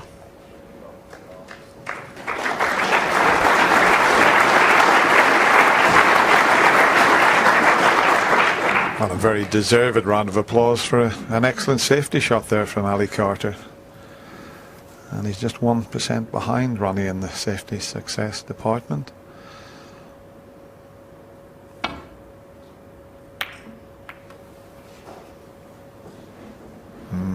Now he needs the yellow to come to his rescue here, and it might just do. No, I think he can cue past the yellow to take this red on. Now the only problem is the natural angle will take the white towards the red to the left of the pink, so he's got to be a little bit careful. He's just looking to see if he could hold for the black, but he'd have to drop it in dead wet, and that would be asking a little bit too much.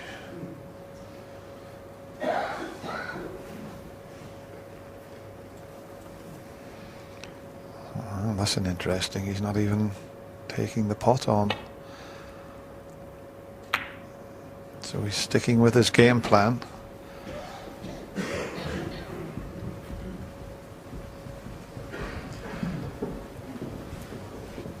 Ronnie removed that red that I thought Ali might have a go at. He's got to be a little bit careful, I think, Ronnie, playing at Ali's pace at the moment. He's up to 21 seconds per shot. His shots throughout this tournament, his average has been about 15 or 16 seconds, and I think Ali's doing a really good job so far today. And you can see it's now beginning to affect Ronnie's concentration. It was a really poor safety shot. They had oceans of room to get through the gap there. He's just got down and played that very casually. All he needs is a little bit of right-hand side. Hit the red far too thin, and well, he left to sit there and just stew a little, because that was careless. The pink's available in the right-hand corner, but the black's out of commission at the moment. But the reds are perfect. 1. There's a chance of a very big break here.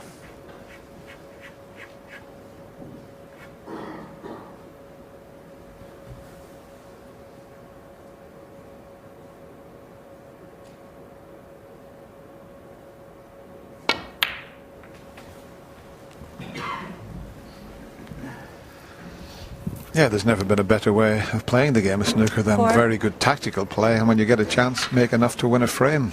It's still a winning formula. And okay, Ali maybe has been playing a little bit more cagey, not risking the... Well, he's playing the percentages, and maybe his chats with Peter Ebden, that's the game plan, and it's working at the moment, that's for sure. But this fella's quite capable of scoring heavily, as you've seen throughout this year's championship. And straight away, nice little cannon here, and he's got a good chance. Yes, he probably played 2 shots in one there, didn't he? Played to get on the black, but if he had hit it a little bit harder, he knows that the pink would have been available in the middle. Dennis mentioned that little cannon, the one just to the right of the black. That opens the black into both pockets. Gives him a little bit more room to work.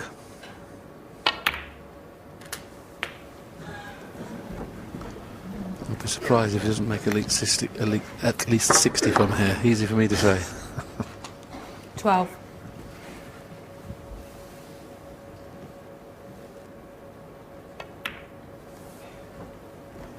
13.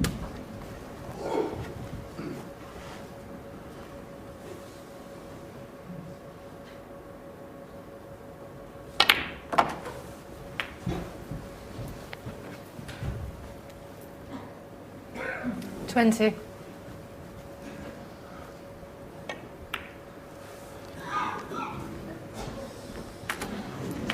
21. A lot of the crowd thought that wasn't going to reach, but Ali knew it was. He was on his way around the table. Table's playing beautifully, I must admit, throughout this year's Betfred.com Championship. It's been superb, the tables. Got the odd bounce here and there, but overall, tables have been beautiful to play on. 28.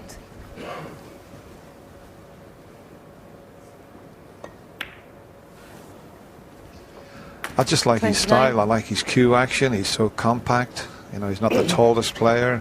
I think I mentioned one of the earlier rounds, the great Joe Davis, who was 20 times world champion. Ali is similar height to him. Maybe Joe just an inch taller, but he's got a compact cue action. He looks so good. And really, you can't see much going wrong with this action.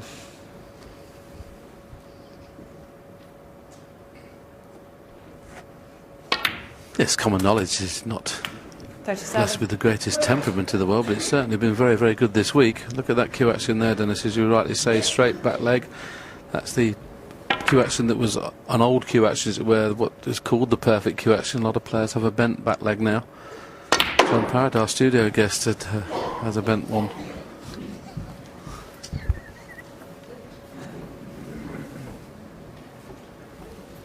.42.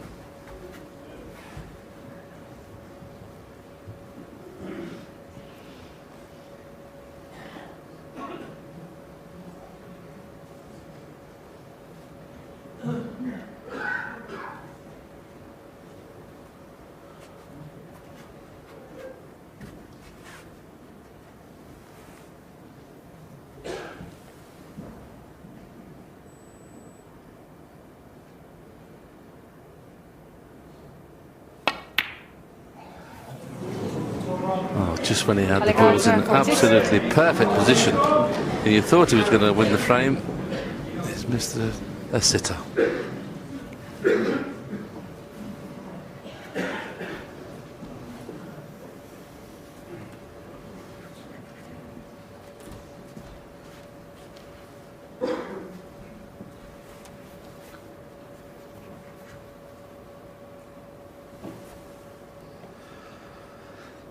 Not the easiest of pots here.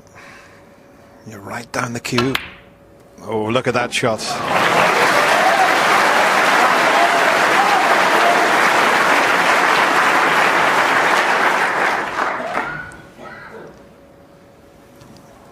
A little bit straight on the black, but shouldn't be a problem. But that opening pot was 8. a little bit special. There's the distance. Not only the pot to control the cue ball. 9. Ronnie spotted 8 out of the long pots, as you can see. Well, Ali's got 7 out of 10. So. But this will be a bit painful for Ali to have to sit in his seat, especially if Ronnie 16. makes a frame-winning effort here, because that was an easy red that Ali missed. Just was concentrating on getting through the gap on the black, took his eye off the pot. Yes, we often say in commentary that the first 40 points is the difficult part of the break. The last 40 points is usually straightforward, especially when the reds are in the middle of the table like this. 17.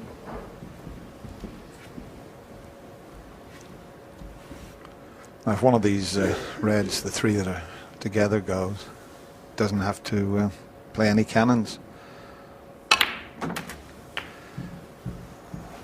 His only problem will be the red near the side cushion. 24.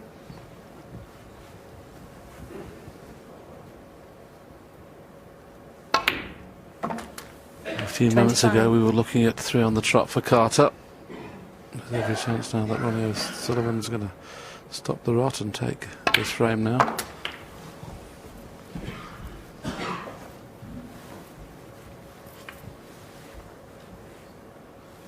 $31.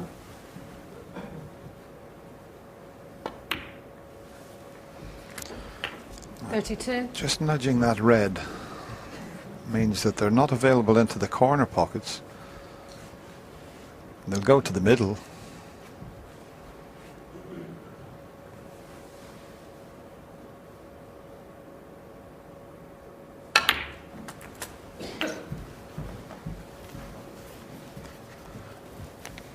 Not quite as he would have 39. liked.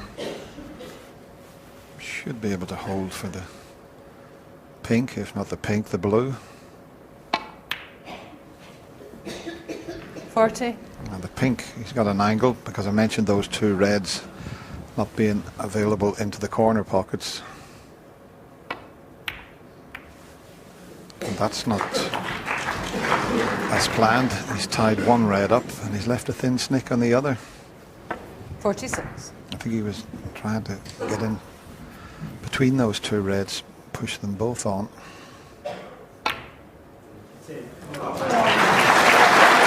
Where's the cue ball? Where's the cue ball? 47. Well, the fact that it's finished straight on the blue, I think Ali's going to come back to the table now, because somehow not only is he going to pot this red, he's going to leave an angle on pink or blue to bring the other red into play. 52. He's just looking at whether he can play the cannon from the blue. I don't think he can get to the red from the blue, so he may have to play for the brown or the pink.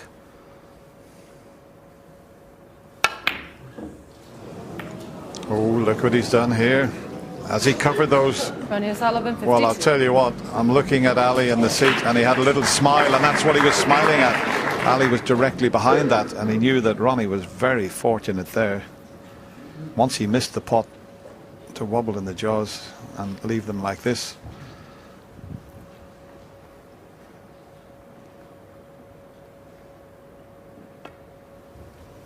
This was all he could do.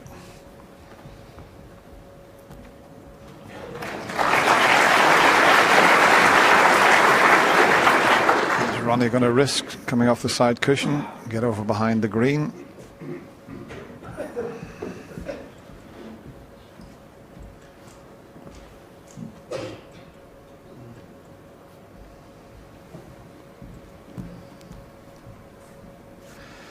If he can play a little cannon off that red, get the white summer up near there or in behind the brown, just depends how thin he can hit it. He could cover everything. He's got to be pretty precise with this. That's a bit short. He's left the pot on.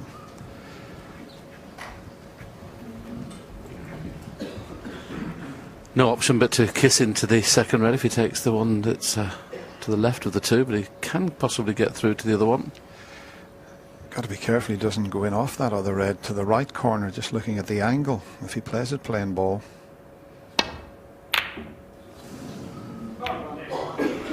Well, that's a mistake. I fancied Ali to pot that one.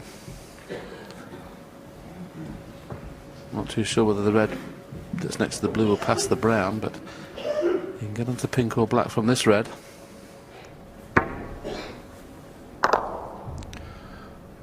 Yeah, this is not easy though, is it? He made it look easy. And he's played it beautifully. And that red you mentioned, Willie, does pass the brown. He's already 11 in front. If he plays the black, he's got a little bit of work to do with the cue ball. He's going to have to push it around two cushions, and we see this excellent pot on the red. Perfect position. Well, I say perfect. He would like to be another 2 inches further to the right, but he can get there from pink or black. Yeah, he's trying to work out. There's the red, but he's trying to work out if he took the black, would he need the difficult yellow?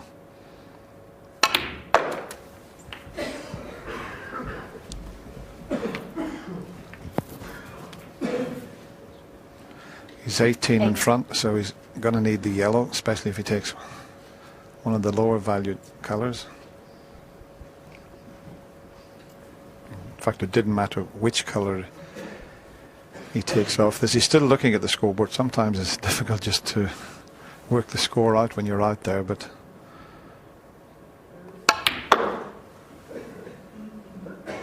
the yellows, if he can get in behind, it's not all that difficult, but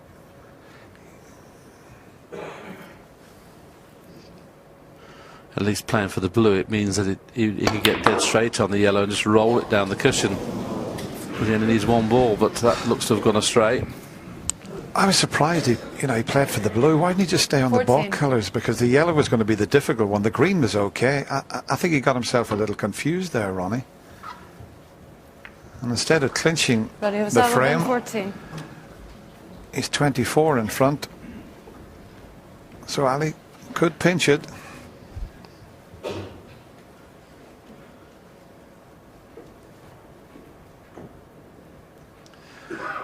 Well, he looks to have finished absolutely dead straight on this yellow. So he can't do much with the cue ball. So he's going to try and get in behind the black here, twice across the table.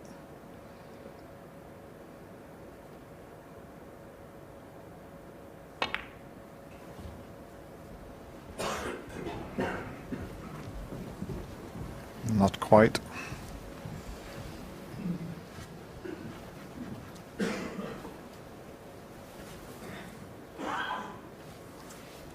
Too dangerous to play the stun shot in behind the brown because he'll be pushing the yellow up towards this left-hand corner pocket, and very tough at distance to get the hold. Well, he has played it. This is dangerous, but he's played it nicely. So where the yellow's finished though, you see, that's why it was dangerous to play that shot. I'll tell you what, now the yellow has finished there, there's so much room to slip around the back of it, whichever way Ali goes. I mean, one cushion, he's got to hit it, otherwise he'll stick it up. And I think he might have to just go the one cushion. It's as if you're trying to shoot the white into the corner pocket, hitting the cushion first.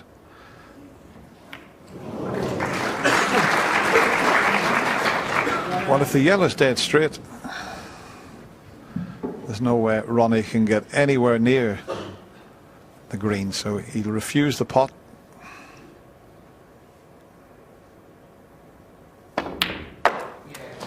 Well, he didn't refuse the pot because he's 26 in front, so it didn't matter about the green. So Ali didn't get away with that last shot.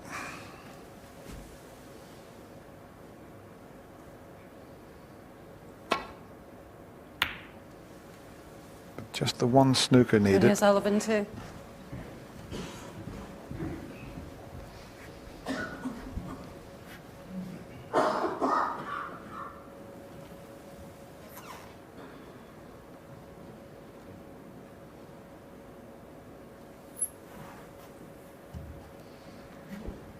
The brown's about the best placed ball to get a snooker behind, but not from this position. So Ali's got to concentrate and try and keep that green safe also here.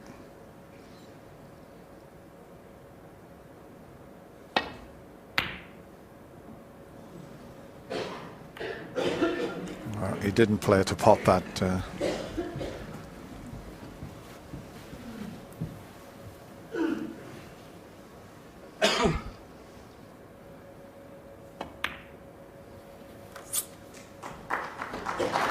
Probably heard the slight kick there as he played that. The cue ball would have been a lot closer to the pink. It was a slight little bounce. It's amazing. It doesn't matter whether you're playing a stun or a screw or just a little roll through. Sometimes you can get a kick. He got one there, but it made no difference to the desired snooker.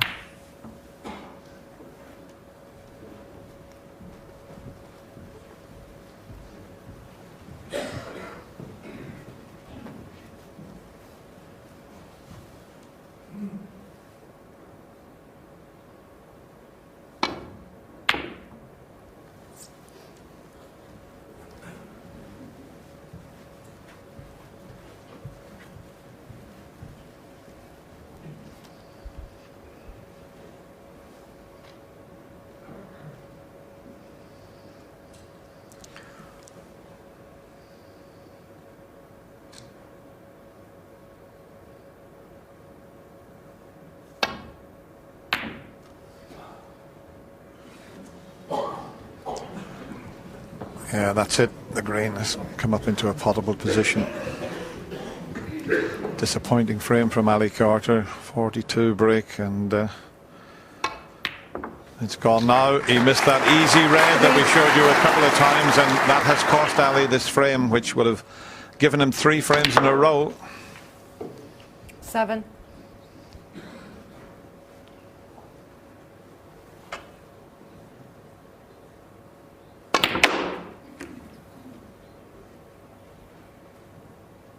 12.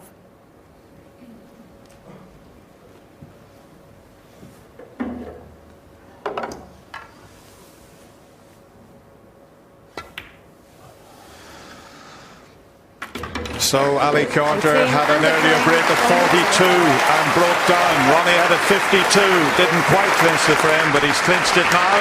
And Ronnie O'Sullivan back in the lead at 3-2. Well, back here at the practice room at the Crucible, I've been joined by Peter Ebdon. We were standing here watching that first frame after the restart. You were saying what an important frame it is. Yeah, obviously Ronnie's done very, very well to win that frame. Ali got in first and Mr. Red, which was very, very difficult, only just went. And unfortunately presented a chance to Ronnie, and he's done really, really well to win that frame. How was Ali during the mid-session interval? What did you talk about? If you don't mind, give us a little bit of insight. He's great. He's very, very strong. He's very, very focused, and it's more of the same, really. I think he's played excellent match snooker the whole tournament, and I think he's got a real chance of winning this event. Ronnie went 2 frames up in the twinkling of an eye. A lot of players would have felt intimidated by that. Yeah, I mean, the response from Ali was just world class, because the pressure out there, you can feel it. It's just absolutely tremendous. And it was just a fantastic response. Not many players could have done that. This is the biggest occasion in the world, the final of the World Championship. And I was very, very proud of him. And it was a tremendous performance. What would your advice have been to Ali during the mid-session interval? Just more of the same. He's just been playing the right game all week, and that's going to give him every chance of winning this World Championship. A lot has been made about the diet and things. I mean, there's all the headlines today about carrot juice, for example. Peter, did you have a sip of carrot juice in the interval? Absolutely, carrot juice is massive. It's organic carrot juice is one of the healthiest things that you can ever have in your life. I'm a little bit short of converting him to veganism, but I'll keep working on him. We're back to the action. Ali's one behind. Carrot juice, Willie, huh? Big Bill Werbenek, you couldn't see Big Bill drinking carrot juice at the interval. Could have had some lager in it. Yes, it was obviously through his illness, and obviously makes you a little bit more alert, apparently. I still have to do a bit of reading.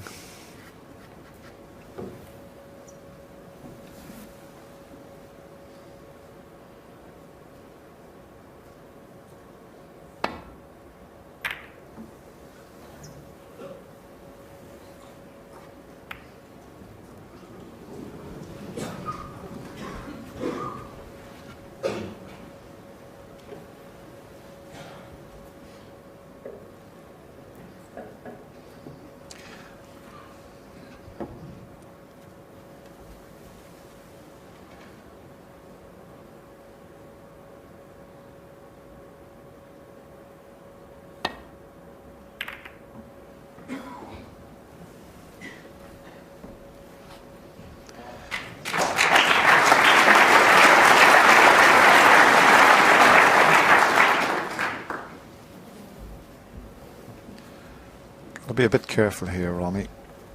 If he plays thin off this red, and he doesn't catch another red or get the double kiss.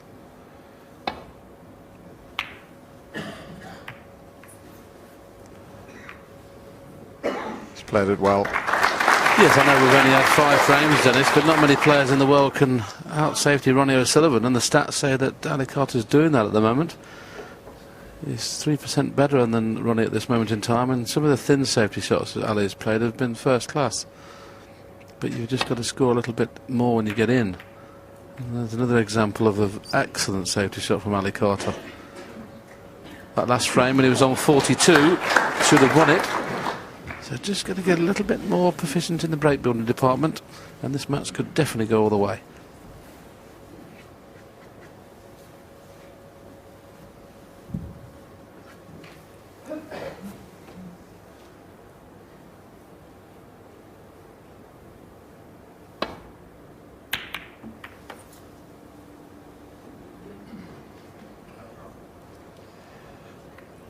Has that little flick on the green come to his rescue there? It has. Look at that. Without the cannon on the green, he could have seen this. And I'm just having a quick glance. There's no easy path down the right side of the table, that's for sure. But it's very congested around the black spot again.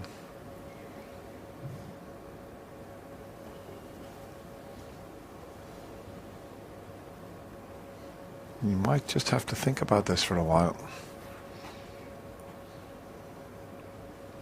Because those two reds that are the right side of the table are in the way slightly. Can he take the pot on and find a gap here?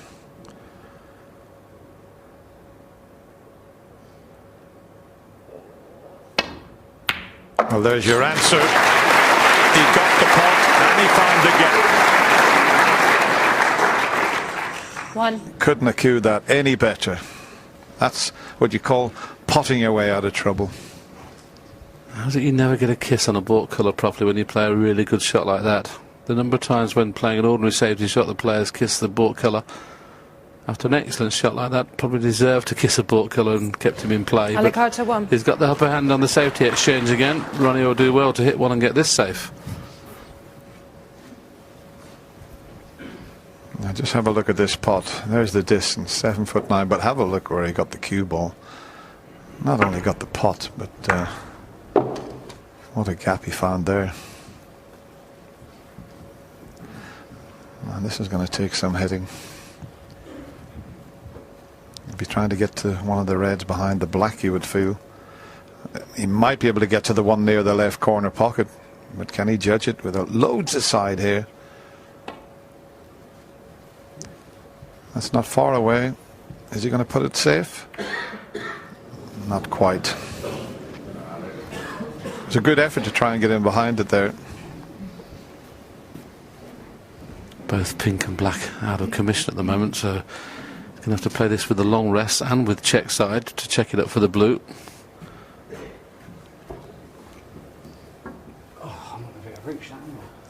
He's just said, I'm not going to be able to reach that. As I say, he's not the tallest of players. He's having a little smile there. He's got the extended rest, the extension on his cue. Funny enough, up in the Champions Lounge, I was talking to our chairman, Jason Ferguson, and they're just about to do away with the long rest that they have at the side of the table because it's never used anymore. Yeah, they're antiques there, those cues at the side of the table, aren't they, the long rest? Yep, they won't be there, I feel, next season because they're never ever used. Now you have a look at this. He's got to reach the full length of the table virtually. I think Ali could do with a little pair of steps. You know, the ones you keep in the kitchen. No, I think I'm all right, thanks. Somebody just asked him if he wanted a leg up, I think, and he said, no, I'll be okay, thanks. The thing is, it's quite heavy now, so he's got to get it out of the way. The white's going to come back towards it. Yeah. Just not hard enough though, with the bonuses, the green's on its spot, which makes it a lot wider target to get the blue and pot it and get back into the business end of the table. Anyway, down this right hand side, there seems to be a number of reds that will be available. Oh, the pink pots, actually, I've just noticed that pot's in the corner, but where will the pink go when it's potted?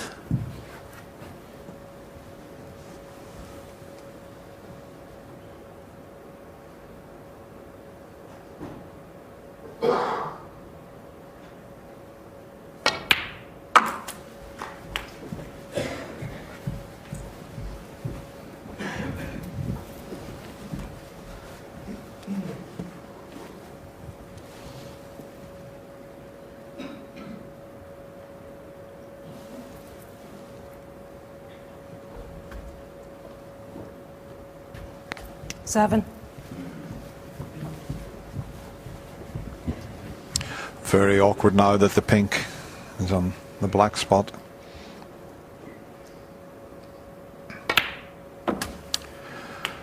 Eight. But there's nothing wrong with taking a few reds, a few blues, until he can get into the pink and black.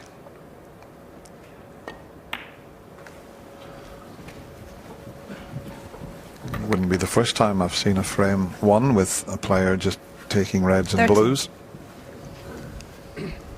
Yes, in a couple of reds' time, these two reds will be away from the pink spot, and then when he gets top side of the blue, he can play into the pink and black. So that's what will be on his mind at the moment. Some of the earpieces are a bit loud, especially over here. Could you turn them down? He's played that very poorly. Needed to be well top side of the blue there.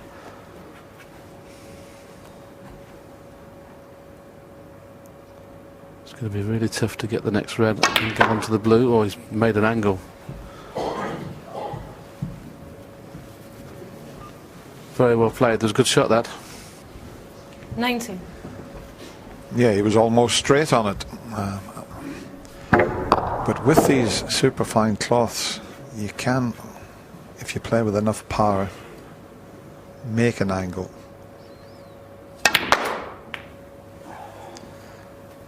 $20. Coming up a little bit short again, but he's got the 3 reds to play on, and the green off its spot will help him get to those 3 reds. Now you see the wrong side of the blue. Oh, he needs to miss the green. That's a poor shot from Ali. It really is. 25. But I'll tell you what, he looks very focused, and we see him get annoyed with himself sometimes when he does that, but he's not doing it here in the final, so...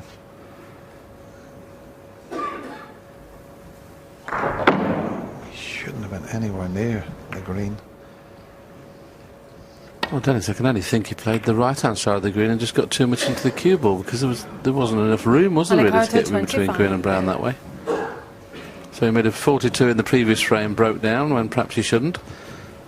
25 in this frame, just broke down when perhaps he shouldn't. Got to be careful.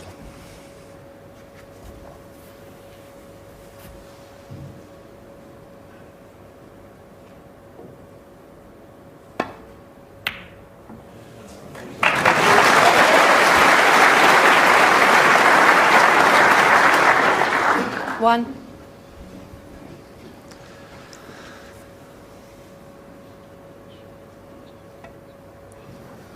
Has he reached?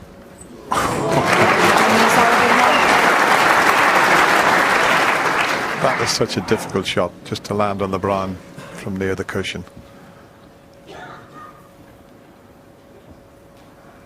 And there's one of Ronnie's best mates there, Damien Hirst, the renowned artist. He's been here throughout the whole of this year's World Championship. He loves it.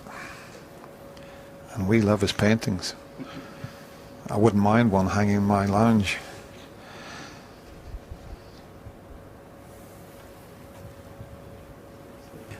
They fetch hundreds of thousands now, don't they, Damien Hirst paintings?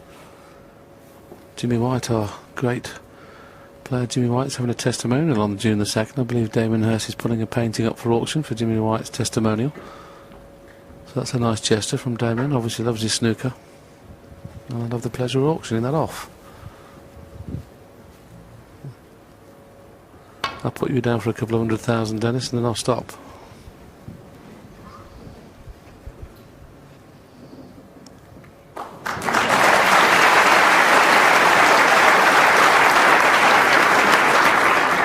Does one of these reds go? Maybe. If you're straight behind it, it would be a lot easier. The fact he's just not straight on it makes it a little bit more difficult to judge. He's looking at another one. Does this one go to the middle? Can he get past the other red?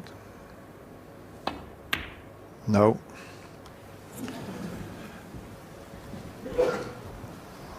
I think the blues come to his rescue here, though.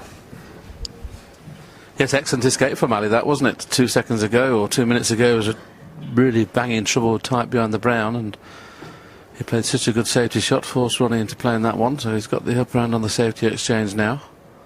Not playing the pot.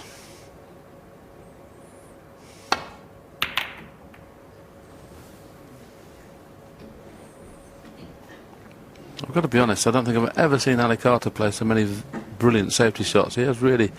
OK, he's not scoring as well as Ronnie, but his safety play is outstanding.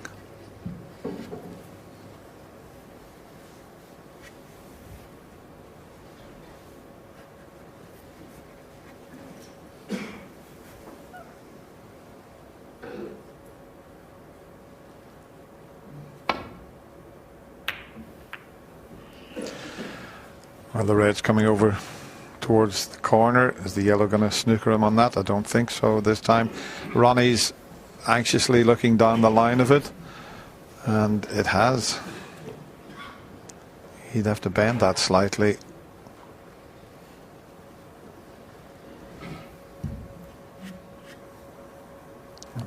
He'd a little trace aside on it. He feels that maybe he can see enough of it.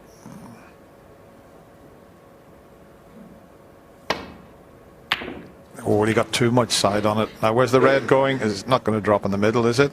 Where's the cue ball going? Now then, this red in the middle, as Ali walks away with a little wry smile. If he puts the red in the middle pocket, the natural angle is going to take the white up towards pink and black.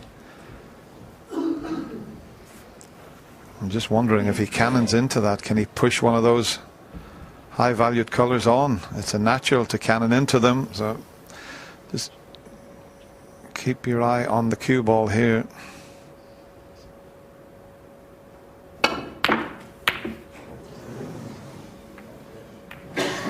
You know, the pink might pot, but I don't think it passes the red. He's having a look. It's one of those, Dennis, wasn't it, where he relied on a little bit of luck, and unfortunately for Ronnie fans it hasn't happened that time. I don't blame him for playing to bring both pink and black into play.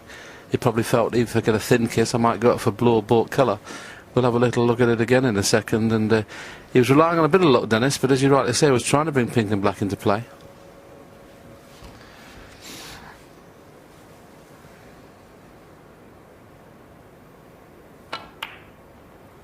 Well, he's brought them into play now. Ronnie, that safety shot. So the frame now very open. Only the two reds and the side cushion safe.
Gone a little bit awkward again, this frame, with this area behind the black spot, the safety zone. The tighter you can get to the cushion, the better.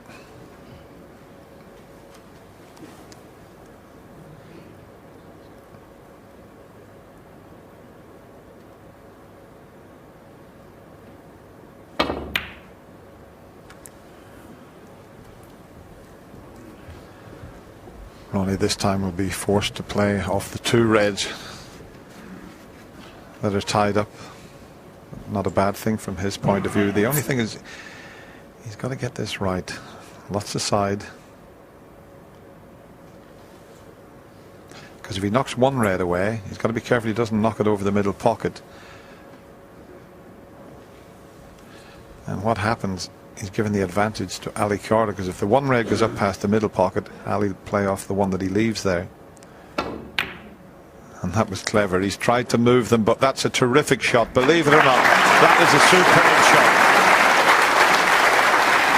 He worked that out, that he could knock both reds away, and it was a risky shot, but he played it to perfection. If he just had played the one red, well, he would have left himself in trouble. Couldn't agree with you more, Dennis. I think it was the best safety shot of the day. I think that was excellent. And that one shot has now put Ali in trouble this time. Where does he get safe? We can just about get to the bottom of the cue ball to try and screw back off the cushion. There you see him digging right down into the cue ball. He's overhit this a little bit. Now there is a red that'll pass the pink, but you know what Ronnie's like. If he sees a half chance, he'll take it on. And this, he's looking at the scoreboard. Well, there's only 24 the difference. That's maybe just a little nervous glance to the scoreboard. If he takes this on, it's got to go in, otherwise he could lose the frame. Yes, if he could see a safety shot, Dennis, I think he'd play a safety shot, but there's not a straightforward one to play safe. But the angle he's got in the middle pocket, it only just goes by the pink.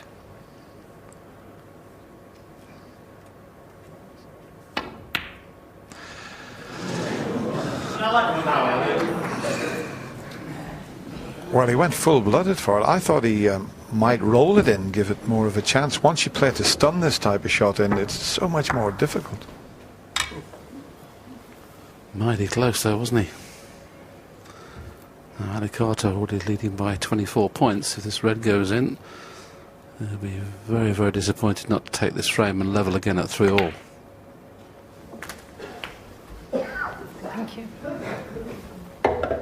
1. 8 frames to be played in this session.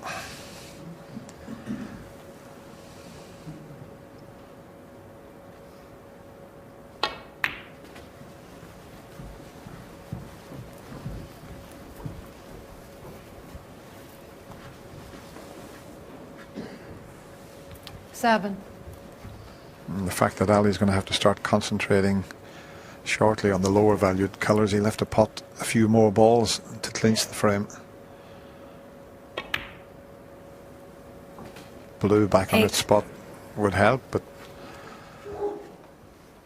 doesn't matter which of the ball colours he takes as long as he keeps potting them. But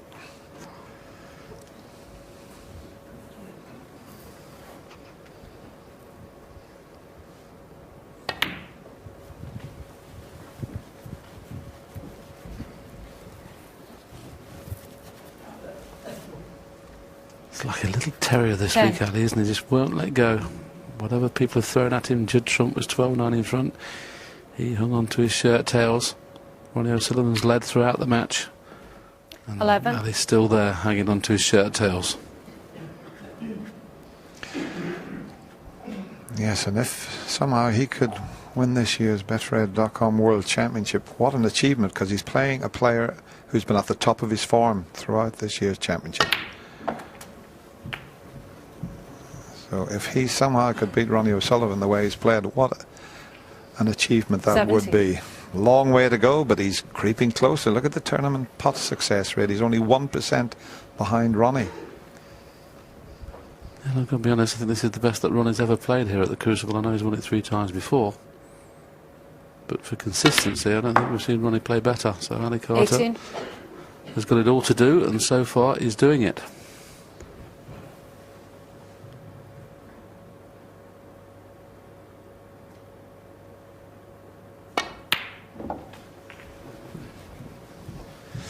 Well, that one wobbled a little bit. That's why he's finished tight on the side cushion. 20. I think his heart would have skipped a little beat there. It definitely wobbled, that yellow.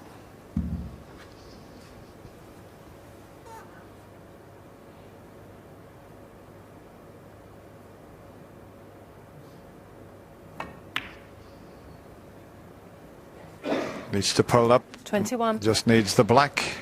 And that's well played. We'll just show you the yellow wobbling there, but safely in and purposely played for the black.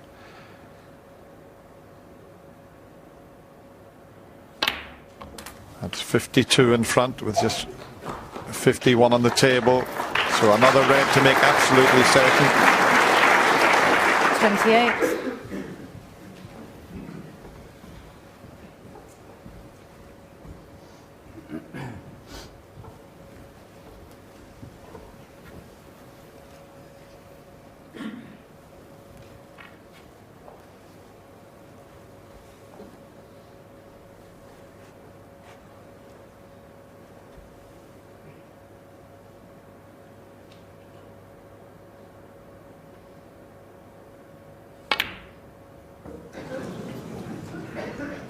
Where's the red going? 29. Takes the frame beyond any reasonable doubt.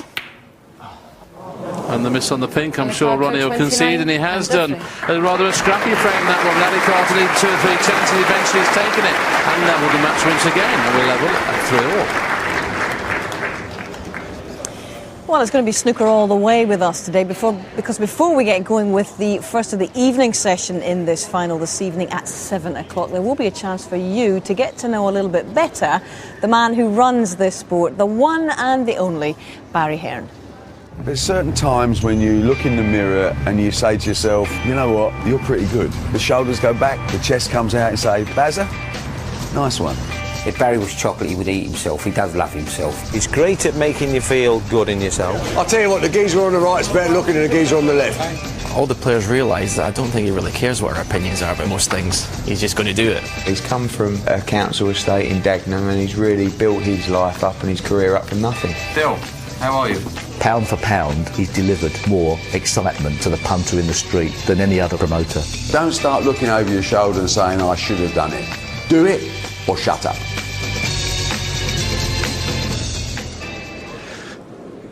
Yes, there's only one Barry Hearn, that's for sure. He used to look after the Matchroom stable when we made that snooker loopy Thank record. you. Frame 7, Ronnie O'Sullivan to break. Yeah, he is a one-off, and we are looking at a one-off breaking off. A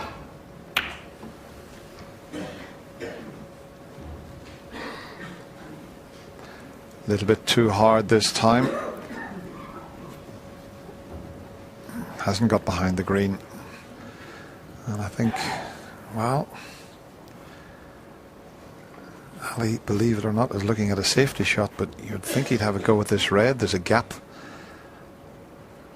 Then he could get onto the black. Now you're potting well, Ali. No, he's refusing it, so there definitely is a game plan.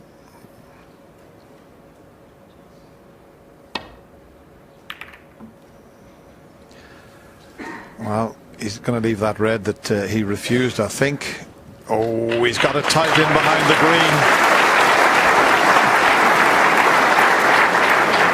Nice round of applause from Peter Ebden, but Peter knows that he was playing that white onto the puck cushion, not in behind the green, but he'll take that.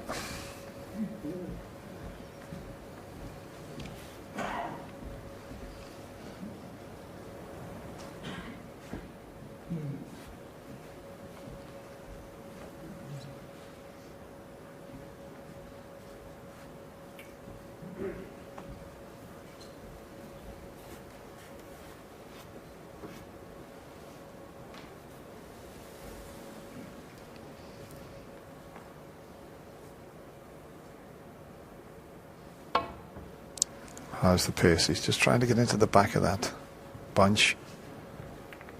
Might just have left a long straight red for the corner. It all depends on the angle. If it's not dead straight, Ali won't take it on.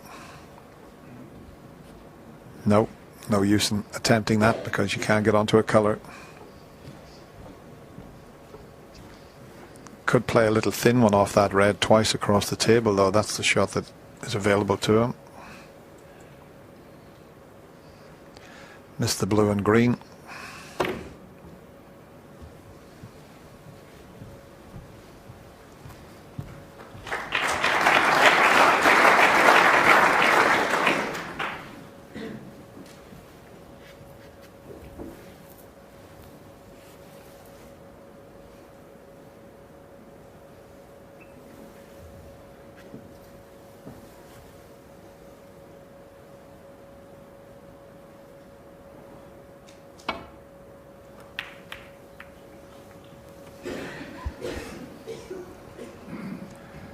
He's got away with that, Ronnie. He thought when he hit it, the way he reacted, I thought, I'm going to stick him right in amongst the balls here. Now what's Ali got lined up here into the corner? I think he was just squinting to see if the loose red passed those two reds into the corner, and it's very, very tight. It definitely pops off the left-hand jaw, but the angle he has on the cue ball, it's pointless playing it. So just got to be careful around the back of the pink, in behind green and brown again. He's played it thin. Oh, that sprung off the cushion as well. That did bounce a bit quick.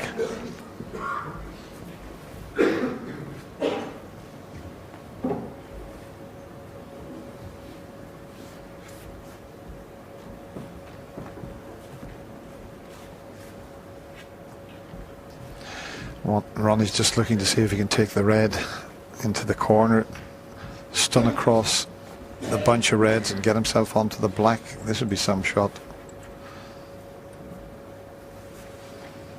And that's what he's looking at there. Pot the red and try and miss the reds, get himself on the black. And what about that for a shot? Very interesting, isn't it, Dennis? Because Ali Carter, there's no way in the world he'd have played that shot the way his game plan is. And you know, we've got the stats in the commentary box here, and Ali's winning the safety bout, Ronnie's winning the potting bout. I mean, how do we decide who's going to win this match? 8. Can a man that plays better safety win the tournament? I'm not sure. 9. That's worth looking at this again. Not so much the pot, but the control of the cue ball. How's your luck? Not too good. The white is stuck in the reds. 14.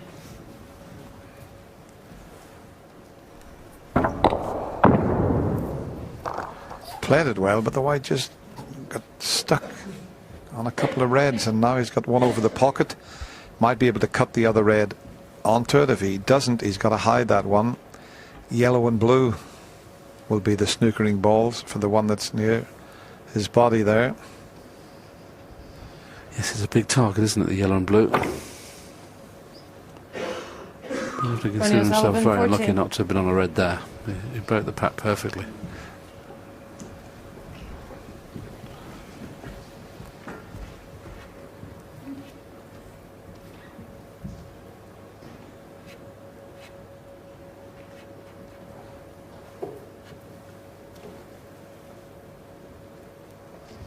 Well, he's played some fabulous safety shots. This is going to have to be absolutely spot on.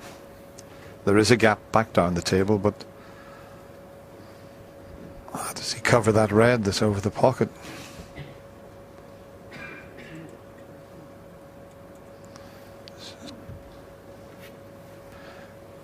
That's the one he can play off the left side of it and get back down the table. He's looking for something else. He's already had a look at that.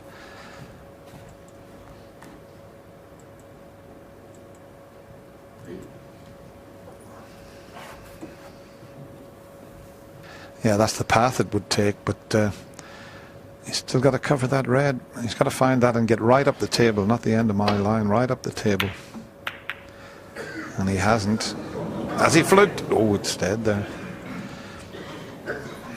Well, as you rightly say, Dennis tried to move the red off the pocket, and he couldn't have hit it better, could he? He hit it perfectly. Another roll, that was in.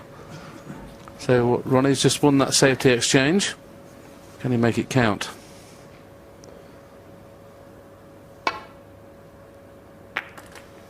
Oh, he's lost the cue ball.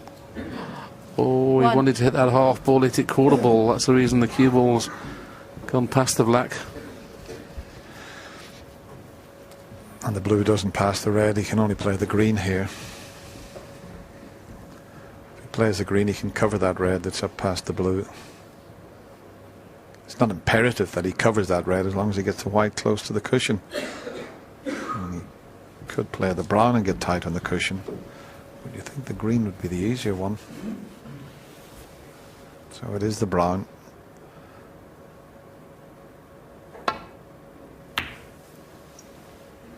As long as he gets the cue ball tight on the cushion.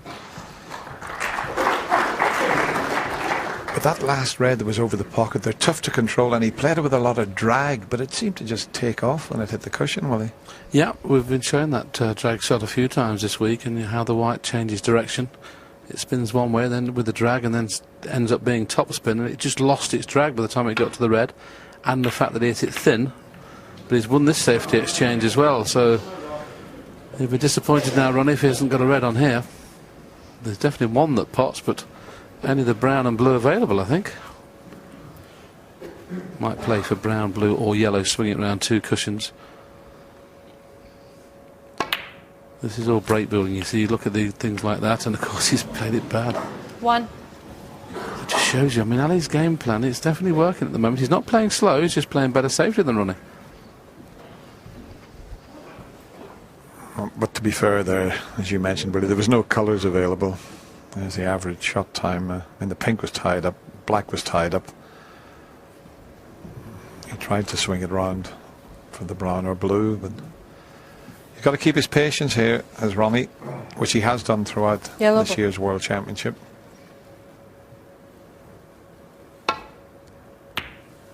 A few of the frames have gone a little bit awkward, but they're just as important as the frames you win with one visit.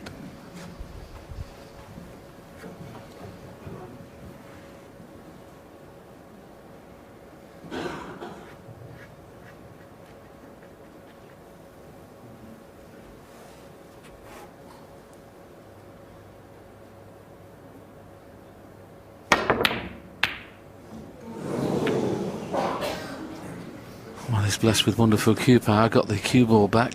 They're very near the cushion, but he's left a tempter for Ronnie. And he's not prone to refuse these. But how's he going to get on the colour? The yellow's gone safe as well.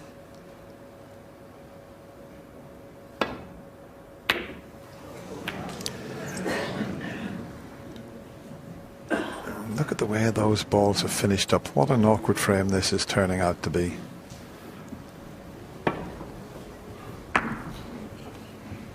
This will suit Ali more than Ronnie at the moment. So, as I say, patience is the order of the day, the way the frame's panning out here. Maybe able to play a little cannon on the blue here just to slow the white ball down. He'd be unlucky not to be on the blue. The brown will be pushed towards the balk area. So he's played the cannon. Oh, has he fluked it?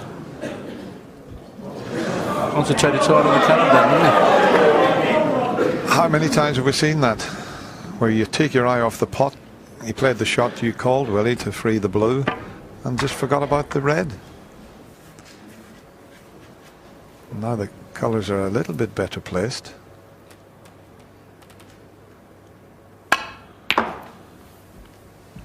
One. And Ronnie, having missed 3 reds on the trot, will quickly forget about those. He wouldn't have forgot about it if he was sat in his chair for 10 minutes while Ali got these few points. He missed 3 pots on the trot, Ronnie, there, and he's got an extra chance.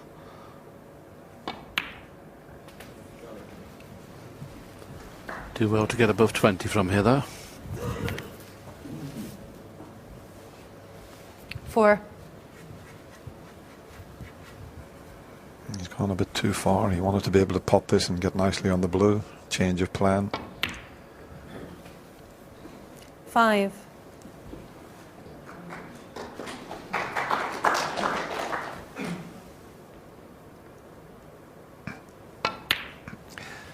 What he could do with here is the red nicely on the blue, then the red that's near the pink spot, back for the blue, and then he's got a chance to bring 9. the black into play. I'm sure that's what he'll be thinking.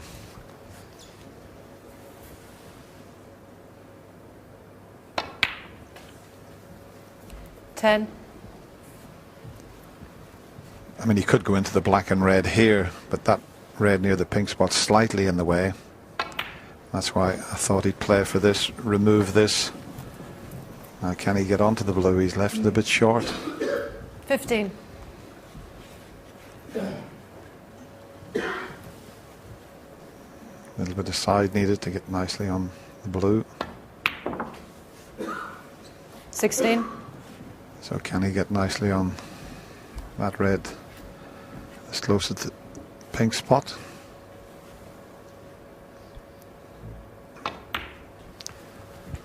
Better this time. Nice angle on the blue and then into that black and red to try and open things up. 21. Yes, you'll see him make sure he gets top side of the blue here. And as Dennis mentioned, he doesn't want to kiss the black, he wants to kiss the red and the black at the same time. So he pushes the black one way and the red the other. Yeah, that'll be his plan, and he had this plan for quite a few shots. Well, he's just playing for the red. Is he going to try and win this frame with just taking reds and blues? 27. Surprised he didn't play the cannon there.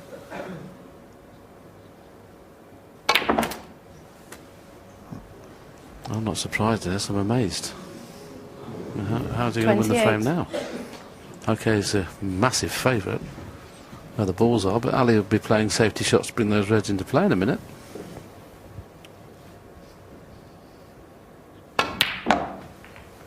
Now he needs to drop on that red, and this looks to be just a little bit too hard, is it? Can he get to the potting angle? He's got plenty of cue power. Back for the blue again.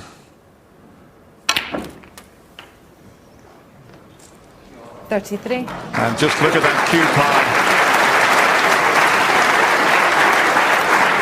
power. He was trying to make this break without risking a cannon.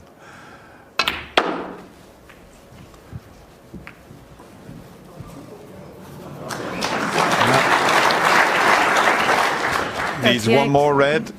That one doesn't pass. Well, does it pass the pink? Maybe it just creeps by. It does. Superb. It really was superb.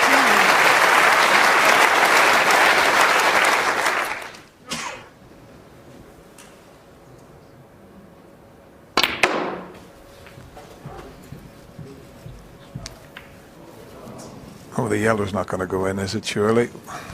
44. It's great to see him make a break like that, Willie, because the balls are very awkwardly placed, and I think he likes a challenge when they're like that. And he did make it a challenge, didn't he? He forced himself to make it a challenge. It was a brilliant break. One of the best of the match, and it's only 45. Oh, there's a few more to come, though, Willie. Look at this cannon.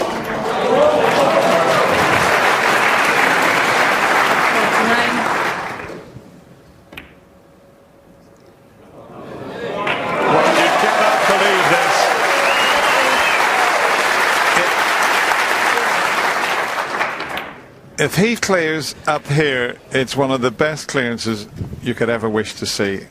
Absolutely 57. Amazing. There's a lot of things that thrill you in sport, isn't it? And this is one of them. Seeing a break like this made from one of the best players in the world, and how he's compiled this break has been nothing short of remarkable. Well, that's why he's the only player in the game you could use the word genius about. 67. And I think he has loved every minute of this. I mean, the way the frame panned out, Ronnie O'Sullivan a couple of seasons ago could have lost his focus and just had 70. a bash through his cue at a difficult, but he hasn't. He's kept his cool. Especially having missed 3 very easy balls, Dennis, and 74. He's been fantastic, his focus this week.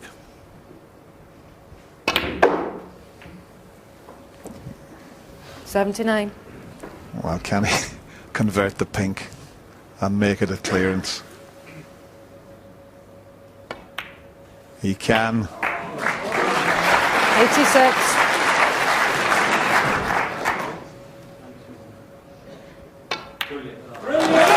Absolutely incredible. That is one of the finest breaks you'll ever wish to see anywhere in the world. It didn't look on. Ronnie O'Sullivan cleared up with a magnificent 92 break, and he's 4-3 ahead. Well, that was absolutely remarkable. Ali Carter asking some very difficult questions of Ronnie, but boy, did he find the answers, John. I mean, we've got a still of this, the way he started. We'll have a look at the table here. He starts his break off. Can you tell me he's going to clear up from there? I mean, that is just incredible. The red's along the stuck next to the black. The one next to the pink on the side. I mean, absolutely, look at that for the start of it. And Willie quite rightly on commentary said if you're doing well to make 20 here, and he's made a 92 clearance. Absolutely remarkable break. What do you make of it, Steve? Well, yeah, superb. I mean, I don't think probably only Ronnie O'Sullivan, who's ever played the game, could have made that break. His knowledge of positional play is fantastic. His control of the cue ball, as we know, is brilliant as well. And actually, during that frame, a lot of times he'd run out of position in the early part after Ali had messed a safety shot up and been frustrated, but hadn't shown it on his face at all. Just got down, played the right safety shot, didn't get too upset with himself, waited for another chance. And when you thought he wasn't going to make it was when he does. Yeah, he does like the challenge at the moment, I think. Incredible, yeah. And the overall pattern of the match has been very tricky because the balls have gone awkward in the last 3-4 frames, haven't they? Yeah, and there's a shot on the brown that he plays and he just flicks the cannon in and brings the reds out, and then the other one slips around the back. I mean, there's so many good shots in it, but the most meritorious thing for me is the fact that they've had a safety battle for so long, and it's been a bitty match. and then he goes and produces that. And what can happen at the end of this, if Ronnie O'Sullivan wins this frame to finish off the session, he'll have effectively kept his advantage after the fantastic 2 frames he started off with, so he'd probably think that was job well done. Absolutely, well, he can't be behind after this opening session, and this is the last frame of this afternoon's first session of a potential 4 in this final. Well, when the boys got that still up, Dennis, to show where he made it from, and I was suggesting 20 would be a good break. I still think 20 was a good break, and he made 92. That was an unbelievable break. Reminds me of the late, great Alex Higgins when he made a 60-odd break in the semi-final, I think it was, against Jimmy White. Now, can Ali Carter hang on to his coattails again and get out of this session 4-4? Well, a lot will depend on this opening shot, because there is a gap he can find here.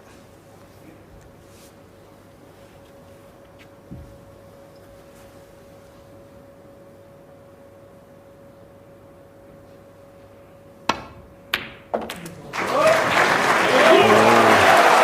tell you what, he'll take that. He got the pot. He wasn't absolutely sure what was going to happen to the cue ball, but look at that for a result. Amazing. And if he leaves an angle on this red, he'll go into the pack because of the red that's to the left there. That'll be a bit of insurance. 9. Purposely leaving the angle, so this is the key shot. Could open quite a few up here. Don't know whether he can quite get into the cue ball enough to hold at the back of the pack. He really has got to dig deep. Yeah, played it slower to make sure, because when you play a screw shot, it runs forward before it goes back. He's brought another 3 into play there, and that's 2 reds, 2 blacks. I'm not even going to talk about it. I know Stephen Hendry was somewhere in the building, but when he sees Ronnie on a couple of reds and a couple of blacks, he starts panicking because he'll lose 25 grand. As he was telling us that before the match started, he just said that Ronnie seems to be playing so well. That's the only thing he hasn't done this week. 17.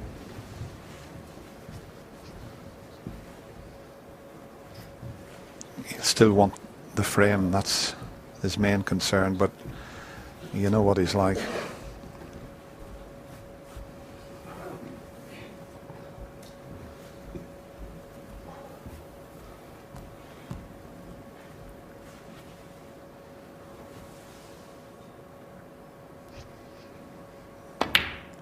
Well, that shows you the focus of Ronnie O'Sullivan. He was on the black, and in the end he thought, it's the last frame of the session, try and make sure of that. Michaela just using her ball marker just to see if there's enough room for the pink to go on its spot. Thank you. Michaela doing her second World Championship final. Been one of our top referees for quite some time now.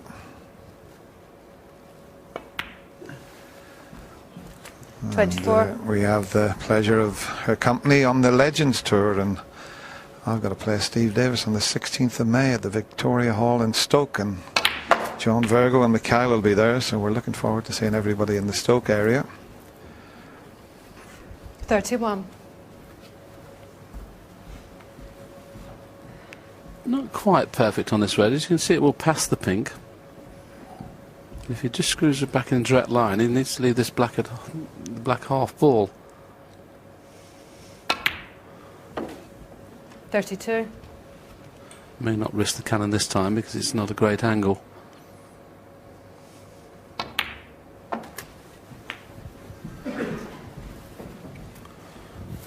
Just slightly mishit that. Played a little bit more stunning. It would have been nearer the red rather than far as close to the cushion as he is. Makes it slightly awkward. There you can see the pot success rate, and that's the difference in the match. It really is. Just Ali Carter's just missed a few more pots than Ronnie. His safety's been better, so he's competing.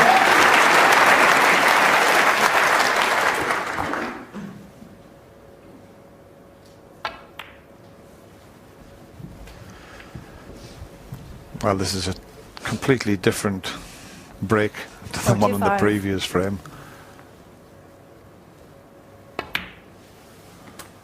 46. And this is the key shot coming up now. He's looked at the pink, but the black is the better angle.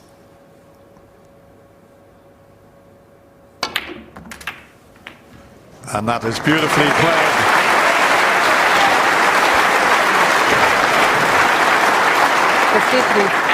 I mean, the spin he's got on that to make sure it doesn't stick in the reds. There's nobody plays this shot better than Ronnie O'Sullivan.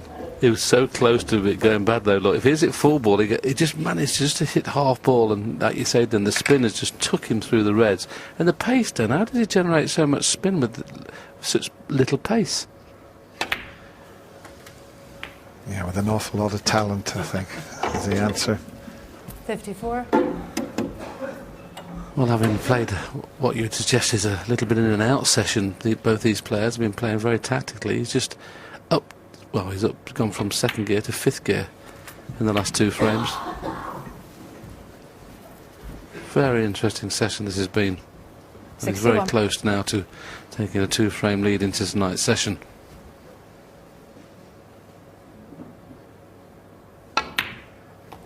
Yeah, he's opened with a 56 break, then he had 117, 52, 92, which was one of the best breaks I've seen for a long, long time, if not the best, the way the balls were sitting. But Ali Carter, you know, he's only going to be 2 frames behind because this frame is virtually over. 68. So he won't be too disappointed with this session. He's competed very well. And considering all those breaks I mentioned, he's only going to be 2 behind. So.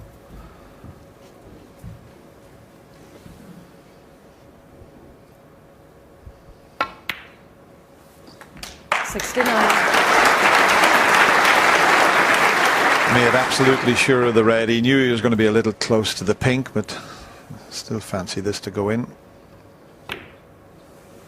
Every chance now of a century, and this would be the 69th and Ronnie's 11th if he could make it. And as we say, our chosen charity, the 76. Haven House Children's Hospice, get £200 from a sponsor, Betfred, every time a century goes in.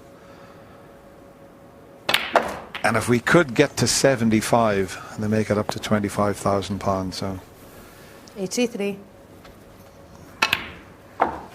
It's not beyond the realms of possibility. There could be another 6 in this match, Dennis. So that's the target now, isn't it? 75 centuries to equal the 2nd highest of all time. Yeah, 83 is the record. There's no way we can get there on this. 91. Something very special happened. 92. Well, this is break building at its very best. Every shot he's played in this break is got on. Every cannon he's played, it was played it perfectly. Every pot has got into the centre of the pocket.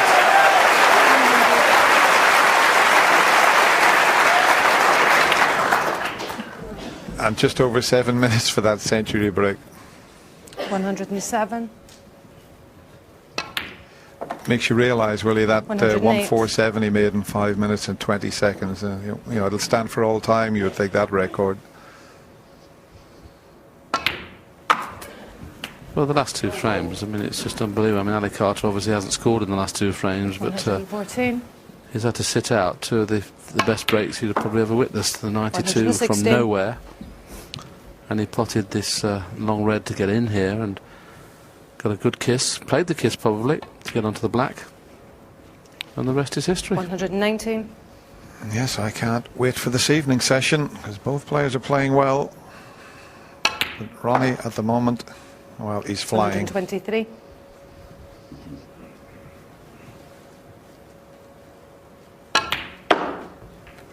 It'd be nice to have a complete clearance, wouldn't it?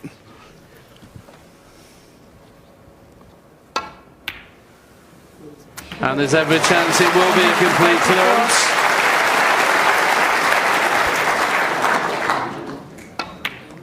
Absolutely magnificent. Ronnie O'Sullivan's last 2 frames were absolutely flawless. The 92 was brilliant.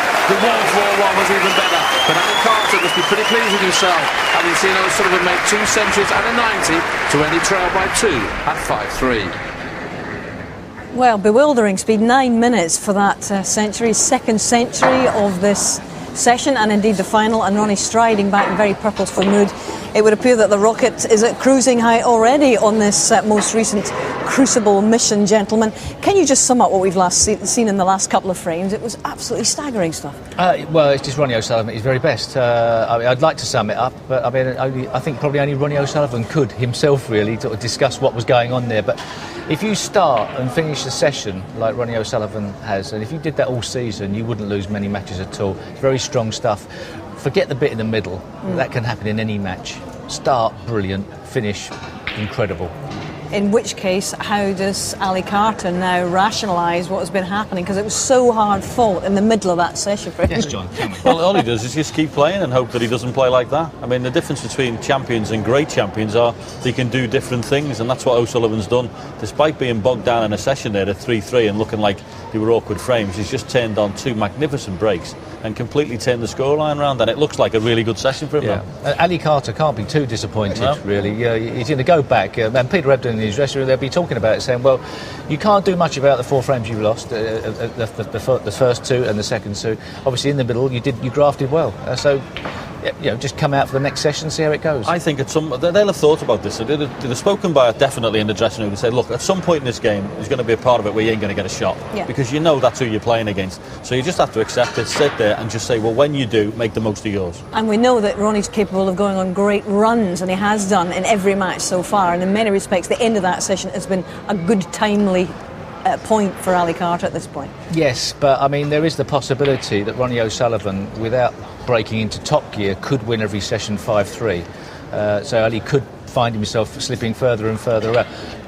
But to turn around a session against Ronnie O'Sullivan looks tough at the moment. To beat him in a session, even 5-3, looks very difficult. OK, well, he's got a little bit of thinking time, both he and Peter Ebdon, to see how they'll come up with a plan to tackle the rocket, because he really is flying at the moment. I hope you've enjoyed this opening bout of this final here at the Crucible. Don't forget the Barry Hearn documentary follows very soon, 6:10, and then stand by for another 9 frames this evening. We'll kick things off once more, 7 o'clock.